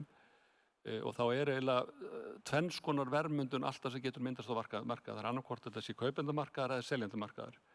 Sem á kaupendamarkaði sem að Íris vill vera á, að þá myndast á þannig hvað þarf ég að borga til þess að bara vera samkeppnisfæra kaupendur. Þess til ekki hvað þarf ég að borga, það er að borga það hærra verð heldur en hinir stórnotendur. Það er verðið sem ég fæ orkun á sem að á að tryggja mér orku ef þetta er kaupendamarkaðar. Ef þetta er seljendamarkaðar þá er það þá verður að segja hvað get ég selt þetta á og þá ertu komið sérstöðumarkað og hvað getur raforkuframleiðandi selt íslenskum almennamarkað orkun á, það er eiginlega ótakmarkað verð því að þau hafa engan annan valkost. Og vandamálið er það að íslenski markaðurinn hefur alltaf tilhneigingu út af þetta lokaða markað til þess að verða seljandi markaðar og það er mjög auðvelt fyrir raforkuframleiðendur að breyta honum í seljandi markað eða selja bara svo mikið til stóriðunnar. Þannig að spurningin er, rétta verðið er hann á milli sem er frá því mjög stórt bil en markmiðið er að hvernig, líka mikilvægt að þetta vandamál sem erum að takast á við Þetta verður ekkert með þennan notenda að gera. Þennan 4 terawattstunda notandi, hann gerði ekkert til þess að koma markaðanum í uppnám. Markaðan fer í uppnám af því að það koma einhverju fleiri inn á markaðin, eins og kom fram í viðtölunum, án þess að komi framboð. Þá verður vandamál til og svo einhvern veginn veltist það yfir á hinn aðilann, sem er bara heimatilbúið vandamál. Já, vill einhver grípa orðið og svona kannski Hörður aðeins búin að vera að pæla í hvað við vorum að ræða áðan. Er eitthvað sem vill grípa orðið og aðeins vera með einhverja pælingar þar? Þú kannski, Friðrik? Ég bara. Já, eða Guðrún, þú bara endilega. Ég held að eins og hefur komið fram að þá erum við náttúrulega öll sammála það að það á ekki að skerða almenning af því að búa að ofselja raforku á Íslandi. En síðan þurfum við kannski líka að skilgreina vandamálið eða vandamálin betur með tilliti til þess hvað það nákvæmlega sem við erum að fara að reyna að leysa núna á næstu árum, varðandi magn og tímasetningu og tímabil, svo við getum fundið bestu lausnirnar við hverju vandamáli fyrir sig, ekki bara að segja hérna eitt stórt vandamál og reyna að henda alls konar lausnum á það, án þess að skilja raunverulega hvað erum við að reyna að leysa. Og síðan má náttúrulega spyrja sig hvernig ætla stjórnvöld að axla ábyrgð á því að hafa brugðist að leysa úr þessu vandamáli sem var fyrirséð og hver ábyrgð orkusölufyrirtæk sem er búin að selja meira heldur en innistæða fyrir. Og það má kannski nefna í þessu samhengi að vernda almenning að stórnotendur eru til staðar og það eru ákveðnar heimildir til þess að skerða afhendingu til stórnotenda og Norðurál og aðrir stórnotendur hafa verið skertir vegna umfram eftirspurnar sem betur fer ekki oft hingað til. En þegar ég nefni það við fólk þá verður alltaf hissa af því að veit ekki að það hefur verið í gangi. Þannig að það kannski svona einkenni á ógagnsæju og óskilvirku og jafnvel ósanngjörnu kerfi. Það greinilega tækifæri þarna til þess að búa til lausnir fyrir til dæmis Landsnet til þess að grípa inn í áður við erum að fara í eitthvað úrræði sem eru skaðlegri heldur en einhver úrræði eins og til dæmis demand response sem ég man ekki að var orði í kynninguna á hann. Notkunar svörun held ég. Já, sem er á fín þýðing. Þannig að við þurfum aðeins að hugsa betur og svona út fyrir kassan hvað getum við gert áður við komum okkur í það aðstæðu að við erum farin að skammta og áður við í rauninni förum að hafa áhyggjur af heimilum af því að ef það eina sem við gerum í þessum aðstæðum er að auka vernd almennings, þá liggur það náttúrulega ljóst fyrir ef það er ekki gert neitt annað til þess að bæta stöðuna, þá mun almenningur súpa seyðið af þessu á endanum, með einu eða öðrum hætti. Já, ég vildi kannski koma að því að áður en við förum að ræða lausnir, þá finnst mér ótrúlega mikilvægt að það séu skilgreindar ábyrgðir fyrir raforkuöryggi fyrir almenna markaðinn. Og forðabú landsins fyrir orku eru miðlunarlón og það er ákveðið fyrirtæki sem á yfir 90% af öllum miðlunarlónum landsins og hefur fengið bestu virkjunarkostina. Mér finnst eðlilegt að í ljósi þess að þá, og í eigu ríkisins, að það fyrirtæki beri mesta ábyrgð þegar að kemur af raforkuöryggi fyrir almenning. Og þess vegna voru tillögur sem að allir framleiðendur og helstu aðilar markaðarins unnu að með Orkustofnun 2021 ef ég man rétt, eða 2. Þar sem að niðurstaðan var að aðilar myndu bera ábyrgð á afhendingu fyrir almenna markaðinn í hlutfalli við framleiðslu sína inn á heildar orkumarkaðinn. Þess vegna finnst mér mjög mikilvægt að við sammælist þessa ábyrgð og finnum svo lausnir sem eru ódýrar og hagkvæmar fyrir markaðinn og leiði ekki af sér of mikinn kostnað. Þetta er svona mín nálgun sem að ég sé í þessu máli. Já, gjör svo vel. Ég leyfi öllum að tala svo máttu svara fyrir Ég er nú svolítið sammála Friðrik með þetta að sjálfsögðu varðandi hérna skyldur framleiðendur og sko það sem að ég og líka eins og Guðrún Halla bendir á sko að ef maður tekur bara 2 skref tilbaka, þú veist, fyrir 5 ára síðan þá var þetta ekki vandamál. Af hverju var þetta ekki vandamál? Jú, það var bara til næg orka. Núna virðist ekki vera til næg orka og af hverju það? Við erum náttúrulega ræddum þetta í síðasta pallborði, það vantar fleiri virkjunarkosti, við erum ekki með næg orku í kerfinu og svona. Og koma á því sem að Guðrún Halla segi, stjórnvöldin verða að axla þessa ábyrgð að gera eitthvað. Við erum búin að tala sömu hluti aftur og aftur og aftur finnst mér lausnir. Þú bendir á hvað 2021 tala að hafa fínt að finna lausn þá af hvernig framleiðendur eiga að dreifa með þessi skildunni. Og hvar erum við núna 2024? Við erum enn að tala um þetta. Við erum enn að ræða sömu hlutina og það það sem ég finnst svolítið áhugavert að við höfum alltaf verið nokkuð sammála um það. Þetta leiðin, þetta það sem við þurfum að gera. En við náðum alltaf ekki að gera það.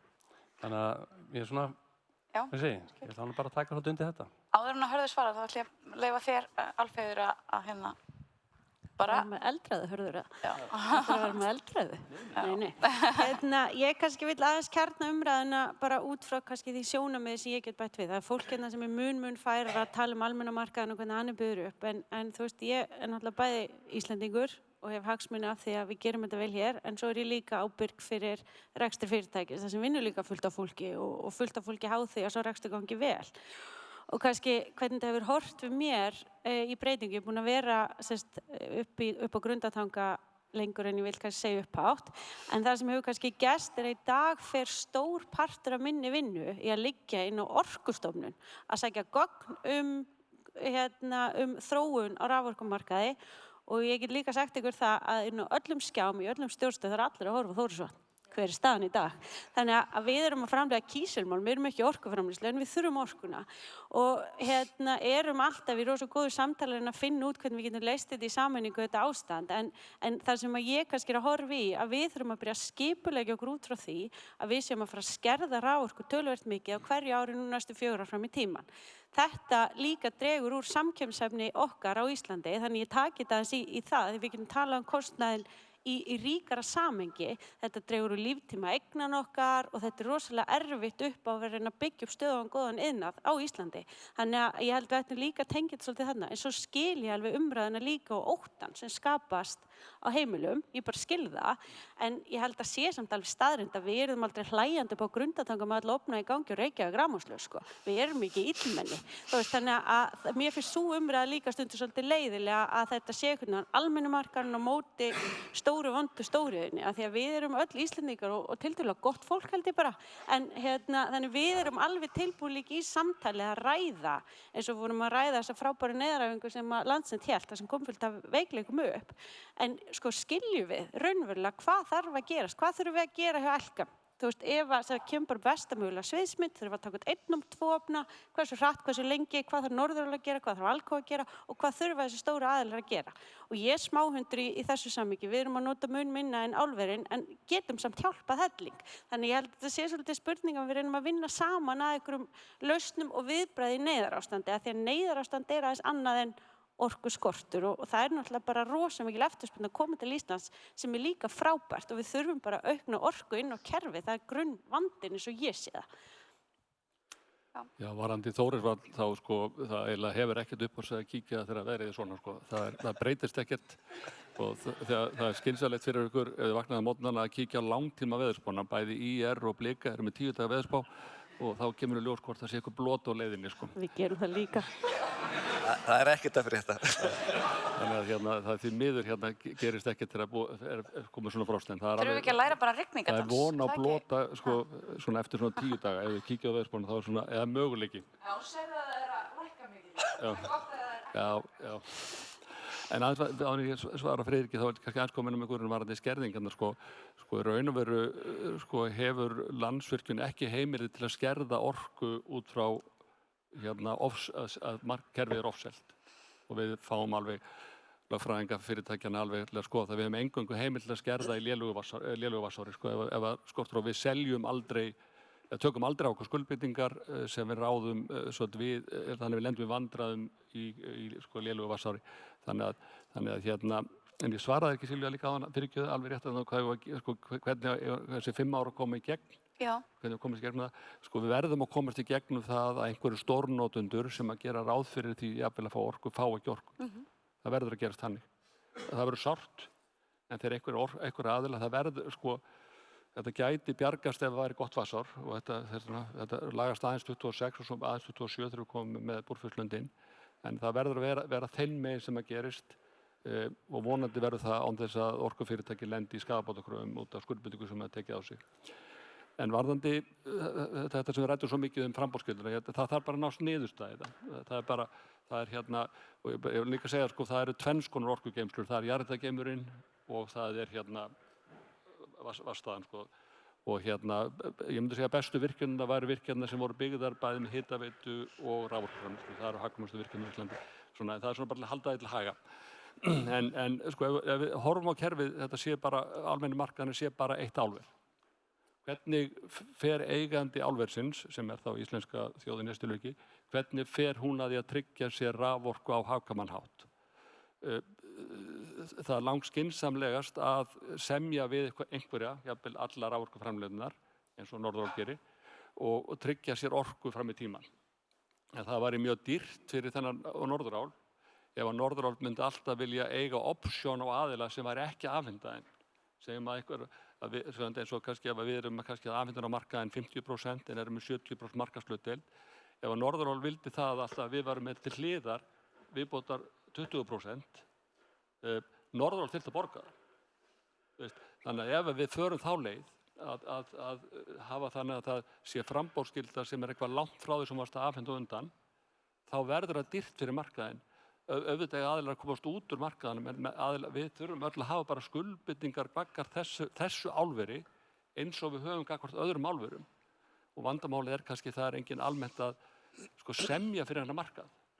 En ég endurtek þetta besti markaðurinn. Þessi borgar best. Við ættum öll að vilja. Þetta eigandinn þinn og minn. Og þetta er aldrei sérstætt að heyra það sem kom náðan frá að menn verður að segja horfa á markaðshlutdeildina og hvað menn er að sinna honum. Við hljótum alltaf að sinna eigundum okkar fyrst. Eins og Orkuveitur Reykjavík var bara stofnuð til þess að sinna Reykjavík. Landsvirkjun var stofnuð til að sinna samfélaginu. Þannig að það er okkar fyrsta ábyrgð, sko. Var þetta eldrað?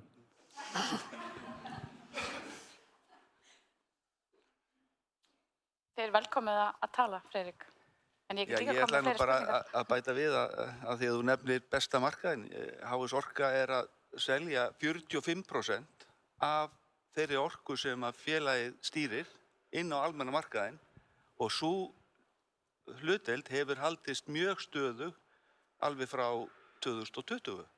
Þannig að við lítum á þennan markað sem mjög mikilvæg markað og erum að þjónusta hann mjög vel og ætlum að gera það áfram. En sko varðandi orkuforðan í jarðhitageyminum, þá er það svona tiltölulega, það er alveg hægt að draga úr framleiðslu þegar að góð vatnsár eru og nýta þá vatnsforðan betur og annað slíkt, en ég held að það gæti orðið svolítið erfitt samkeppnislega að fara að stýra þessu þannig. Þá erum við kannski bara komin út af samkeppnismarkaði og í annað umhverfi. En við týrum til að Þeistareykjavirkjun bæðist. Þeistareykjavirkjun er okkar hraðasta virkjun til þess að taka á þessu breytingar og við stýrum henni líka, Þeistareykjavirkjun er eina virkjun sem getur geymt orku á milli ára. Þannig að við notum hana líka til þess að mæta sveiflum í brann. En ég er að segja bara, þetta er orku, þetta er orkugjafi sem við höfum sem er alveg jafn mikilvægur og vatnsaflið. Já, það er kannski þess vegna sem HS Orka hefur byrjað að horfa á vatnsaflið til þess að geta farið en við getum það bara ekki í dag. Nei, bara svona aðeins til þess að við erum náttúrulega með ansið stóran jarðhitageymi hjá okkur undir og hann er nú það er ekki mjög auðvelt að stýra honum. Það er hann sem við höfum komist að og sveiflunum er bara nánast ógjörningur og einn daginn sem við lokum fyrir og höldum að við getum sparað eitthvað og opnum eftir einhver tíma, þá kemur ekkert upp úr eins og við byggumst við. Þannig að vinna með jarðhitageymin er flókið fyrirbæri og ég held að sé töluvert flóknara en í raun og veru að vinna með vatnsaflið þó við séum alltaf á veðrinu þar en það er svona allavega bara svona vildi nefna þetta líka sko sem dæmi. En svo sem ég ætla að reyna að segja mannamáli, meira mannamáli, en kannski verður það bara flóknara, ég veit það ekki. Það byrjar flóknara. Þannig að í Evrópusambandinu er reglugerð sem er talað það sem er kallað strategic reserve á ensku. Maður getur kallað varaforða og það er umverulega, þessar reglur eru ekki verið innleiddar hér og ganga út á það að það sé haldið fyrir utan kerfið einhverjum forða og ég gerir ráð fyrir að þú varst að vísa í það, Hörður, að það auðvitað kostar peninga. Og er það svona, ef við svona reynum að túlka þetta yfir á það sem að kannski er verið að reyna að gera, það sem við varum að ræða áðan í áformaskjalinu, hvernig á að skylda framleiðendur. Erum við að tala um eitthvað svona eða erum við að tala um eitthvað annað? Sko, ég held að þetta sé tvennt ólíkt. Því að það þarf náttúrulega að vera varamiðlun sem var að geta í kerfinu og ég held að við ættum líka, eins og kom fram hérna hjá Magnúsi áðan, að svo varamiðlun gæti alveg verið jarðeldsneyti. Sko, eins og við séð aðra Tasmaníu lendi svipuðu máli á við gerði. En hitt er meira bara hvernig við mætum þessu álveri sem er almenni markaðurinn, bara hvernig mætum við þörfum hans á sem hagkvæmastan hátt. Það að vera með hann segir sig aðallega kaupir sér einhverja raforku option til þess að mæta ef einhver annar orkufyrirtæki afhendir ekki, það er mjög dýrt og hefur ekkert með, myndir ekkert endilega auka orkuöryggi í kerfinu, það er hérna svo myndum, ég myndi segja að þetta væri tvennt ólíkt. Já, þannig að, ert þú komið á þetta? Ég vil bara segja að þegar við erum búin að skilgreina ábyrgðirnar, þá grípur regluverkið við og regluverkið við eigum að hanna það þannig að kostnaður Landsvirkjunar af ábyrgðinni sem hún er búin að bera umfram það sem marka sína markaðshlutdeild, regluverkið á að lágmarka kostnað við birgðahald, þannig að aðilar geta ekki aðilar eins og HS Orka sem eru með 45% sinni framleiðslu inn á almenna markaðinn geta ekki dregið hana á einu vettvangi kannski út af markaðnum.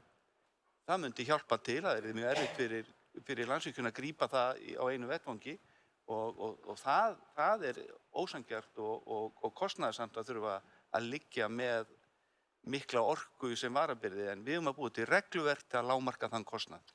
Ég er alveg samanlega svo ef nota álverssamsvöruna með gott að gera það eins og bara gagnvart álverunum eða LKM, þá þarf að liggja fyrir, þegar samningar renna út, þá þarf að liggja fyrir 2-3 árum áður hvort að það gerist. Það er ákvæðið í samningunum að þurfum að endursemja eiga ljúka því 2-3 árum áður til þess að mynda að taka á þessu. Þannig að ef það væri eitthvað álíka og þetta var inn á markaðnum og ég er alveg samanlega að það er að skilgreina hver ber ábyrgðina og sem er þá Orkustofnun og Landsnet líklega mestu leyti og svo hafa þeir eitthvað tól til þess að setja eitthvað kvaðir á og þann kostnaður sem verður af þeim tólum þarf að velta yfir á neytendur og það þarf að lágmarka. En ef við getum gert ef við gerum eitthvað svoleiðis að segja því að þetta er best borgandi markaðurinn og verður það ókomna tíð að því það er ekkert vandamál að stýra eftirspurn á hinum markaðan og það er ekkert óendanleg eftirspurn þar eins og ég sagt áður, það bara stýrir á verðinu, þú bara hækkar verðið á stórnotendunum, þá bara finnurðu hverjir fá orku og hverjir fá ekki orku. En eins og ég er algjörlega saman þessu uppleikjur. En núna verð ég að taka slætó og þú heldur á mikrofónunum, Hörður, kannski byrja á þér en það má ég að fleiri svara þessu og það er fyrsta spurningin. Er Landsvirkjun að skorast undan ábyrgð þegar kemur að sölu á raforku til almennings?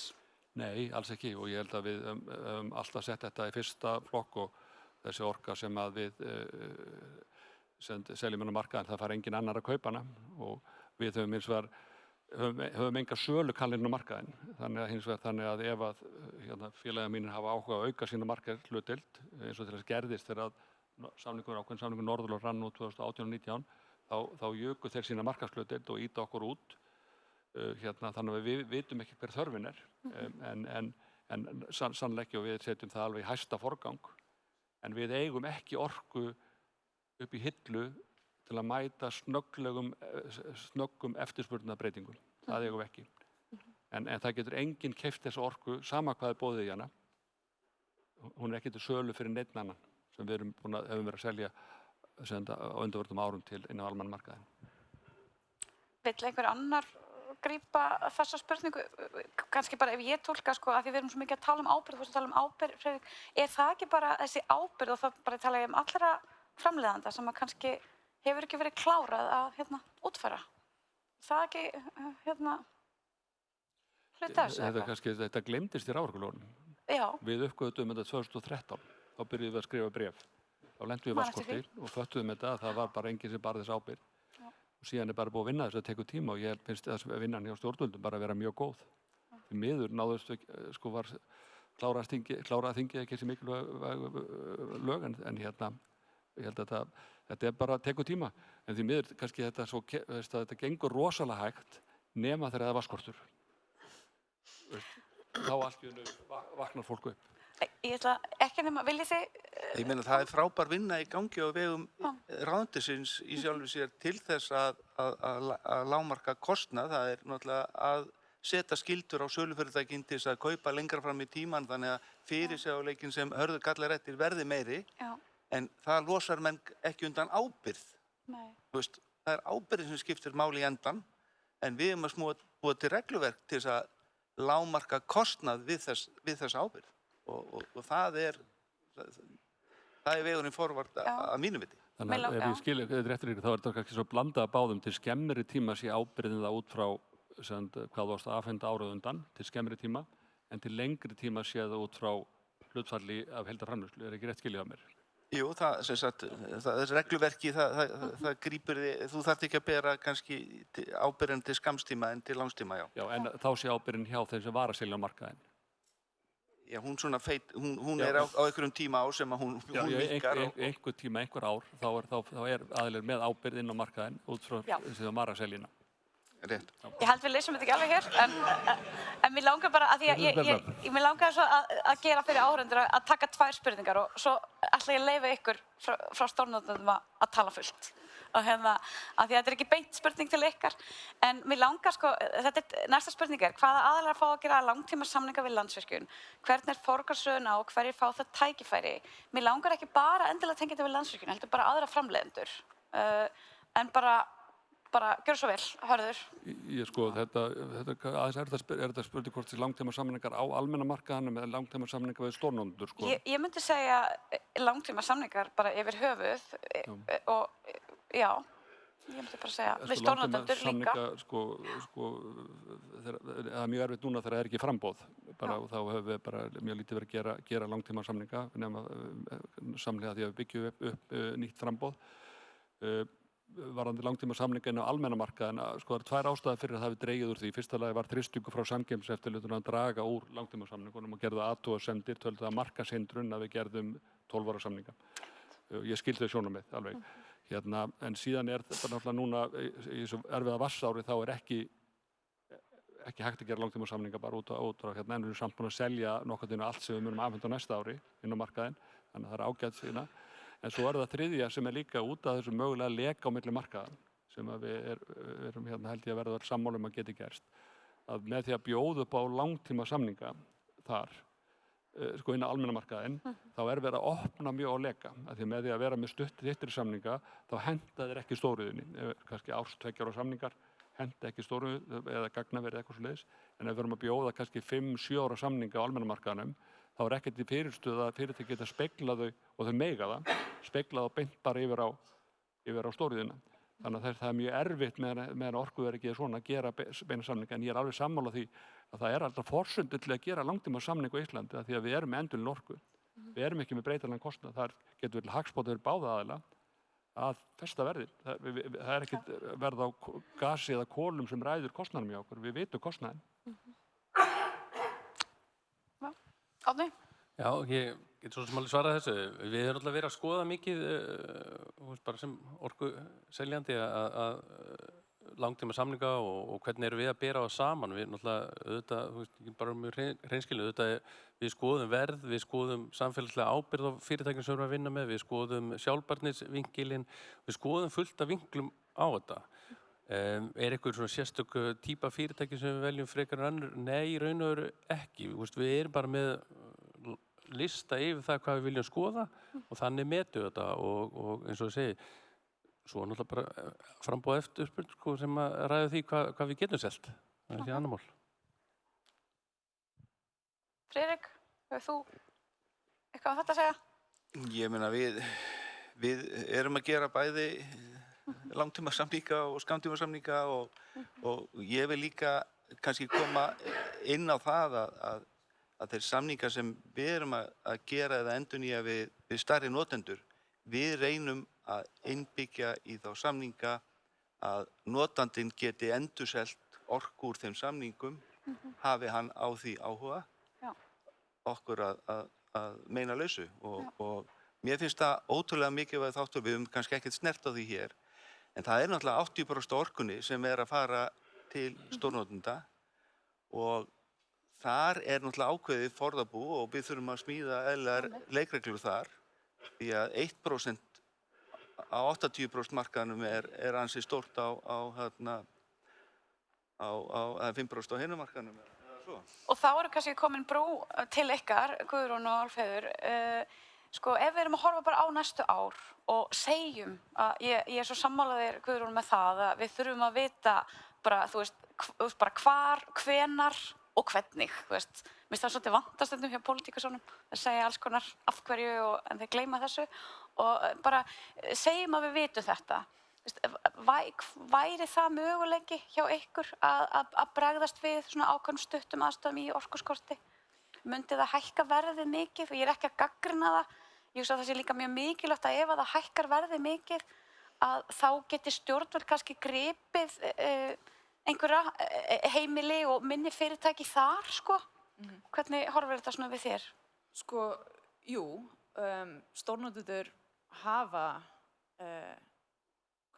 sýnt sveigjanleika og munu halda áfram að gera það og við erum núna búin að vera í skerðingum frá Háursorku, frá Orku náttúrunnar, verðið frá Landsvirkjun og stundum Landsneti, þannig að það er alltaf eitthvað. En ég held að þegar að vera að tala um kannski svona endursölu að þá er það ekki lausnin sem leysir allt. Ég held að kannski er eitthvað þar sem er hægt að fá. Núna myndum við frekar vilja kaupa meira heldur en að við höfum til sölu, get ekki talað fyrir aðra stórnotendur. Ég myndi halda að það sé kannski svona almennt staðan þess vegna væri betra að áður en við förum að treysta á slík úrræði að þá einmitt skiljum við betur hvað við erum að leysa og skiljum kannski þarfir og takmarkanir notenda bæði stærri og síðan svona þessa stærstu og alveg niður í kannski þessa stærri minnstu. Þannig ef við erum með einhverja kerfisþjónustu eins og demand response sem fleiri gætu haft aðgang að og var hægt að grípa til í ákveðnum aðstæðum án þess að við séum að vona það að stórnotendur hafi eitthvað til að selja en ef það væri neyðarkall, þú veist, hvað myndi það kosta? Það gæti kosta rosalega mikið og það er ekki hægt að horfa fram hjá því að það væri kannski ekki ódýrasta lausnin fyrir okkur sem samfélag. Og síðan ef við erum að tala um einhvers konar forgangsröðun, þá finnst mér það líka, það leysir ekki neitt að forgangsraða. Og ef við ætlum að fara að tala um forgangsröðun, þá er líka aðferðafræðin við það er flókin. Til dæmis var Norðurál kælt áfram fullum rekstri í COVID þegar það voru samkomutakmarkanir en á undanþágu af því að það var efnahagslega mikilvægt fyrir Ísland. Þannig ef við speiklum það og segjum við ætlum að fara að forgangsraða í raforkuskorti að þá er spurning eru efnahagslega mikilvæg fyrirtæki ekki samfélagslega mikilvæg og að hvaða leyti hvað er hægt að draga mikið úr starfsemi þeirra án þess að það fari að raska verulega bara raforkukerfinu og bara efnahagskerfi okkar eða þú myndir bara slökkva á Norðuráli og Elkem og fleiri, hvaða langtíma áhrif myndi það hafa. Þannig að þá ertu farin að spá í því þegar það kemur á forgangsröðun líka bara hvernig í rauninni ætlum við að forgangsraða og ég held að þetta sé samtal sem við þurfum að eiga betur og Álfheiður kom inn á áðan, sko, hvað í ákveðnum ástæðum hvað þýðir það nákvæmlega fyrir stórnotendur og hvað er hægt að gera með sem minnstum skaða fyrir okkur öll til lengri tíma?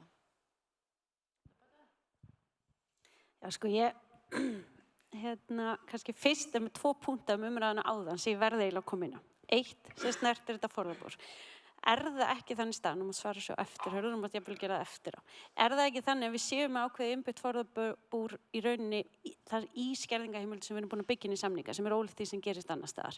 Þar sem við höfum eitthvað til þess að ganga á í neyðarástandi.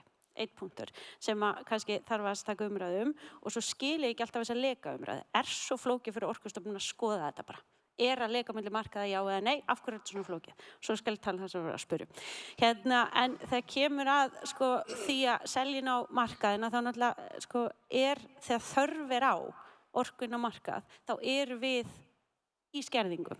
Þannig að úrræði sem við erum með hérna, kannski ólíkt því sem að Elkum er með stórt út í Noregi, þar eru engar skerðingaheimildir í samningum, langtíma orkusamningum.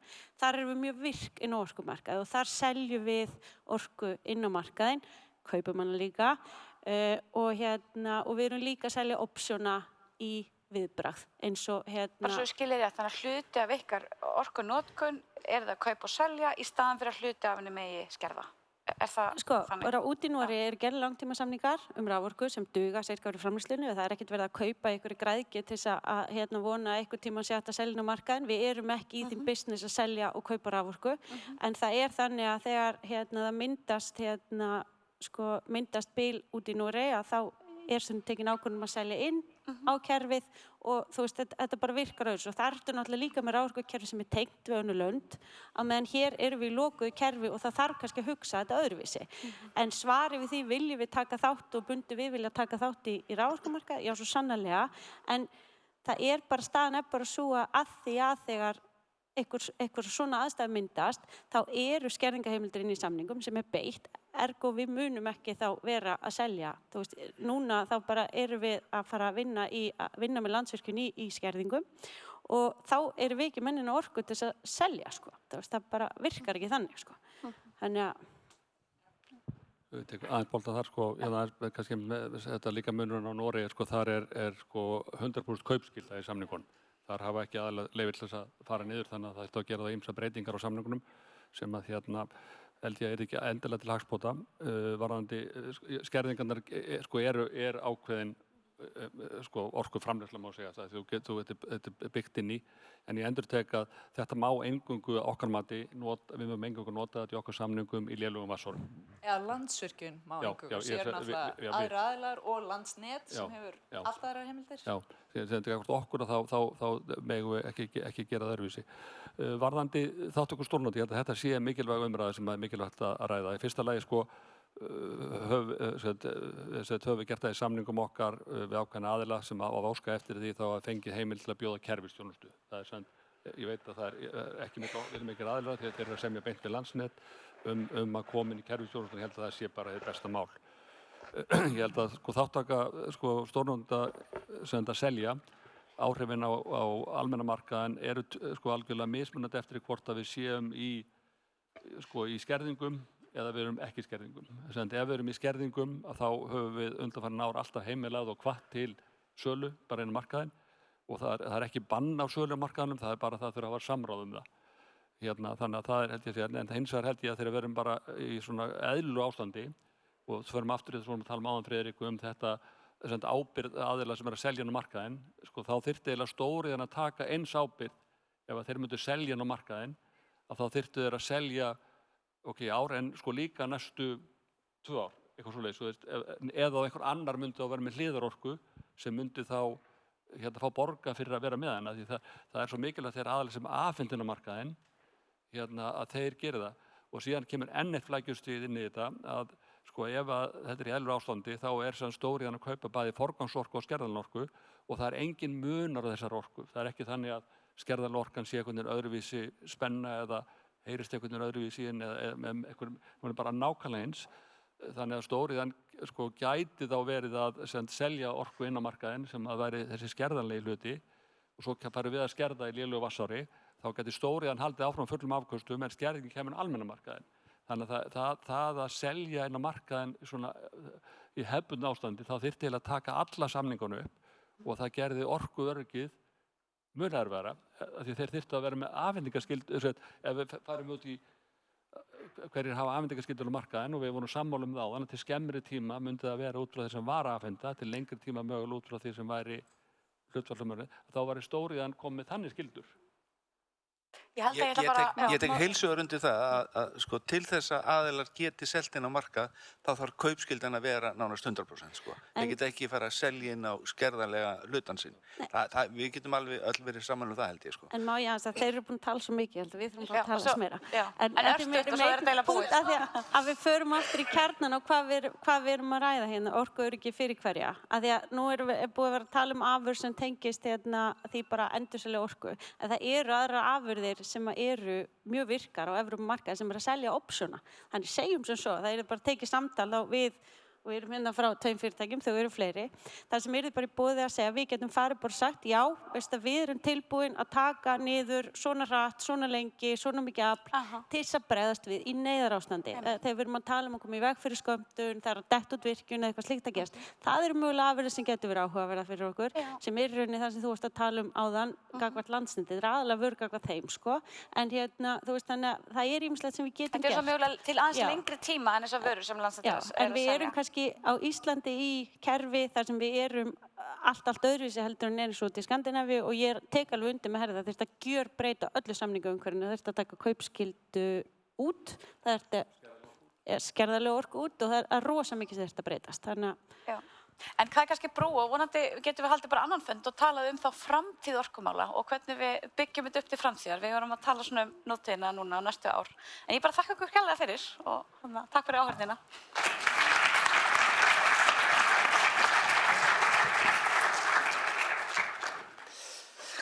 Já, bara rétt í lokin, bara virkilega gott samtal sem við átt hér í dag og við getum augljóslega að tala um þetta örugglega bara í allan dag en þetta brýnt úrlausnarefni, staða raforkuöryggis og það snertir okkur öll, þannig ég held að það sé bara sem mestu máli skiptir bara að halda áfram svona uppbyggilegri umræðu eins og við erum með hér í dag, skilgreina hlutverk og ábyrgðir eins og kom fram og vinna saman að lausnum til þess að tryggja raforkuöryggi fyrir okkur öll sem fyrst. Þannig ég vil bara þakka ykkur kærlega fyrir komuna, fyrir þáttakendum fyrir að taka þátt og ykkur í salnum hérna fyrir að gefa ykkur tíma fyrir okkur og sömuleiðis þeir sem eru í streymi. Þannig að bara takk fyrir, eigið góðan dag.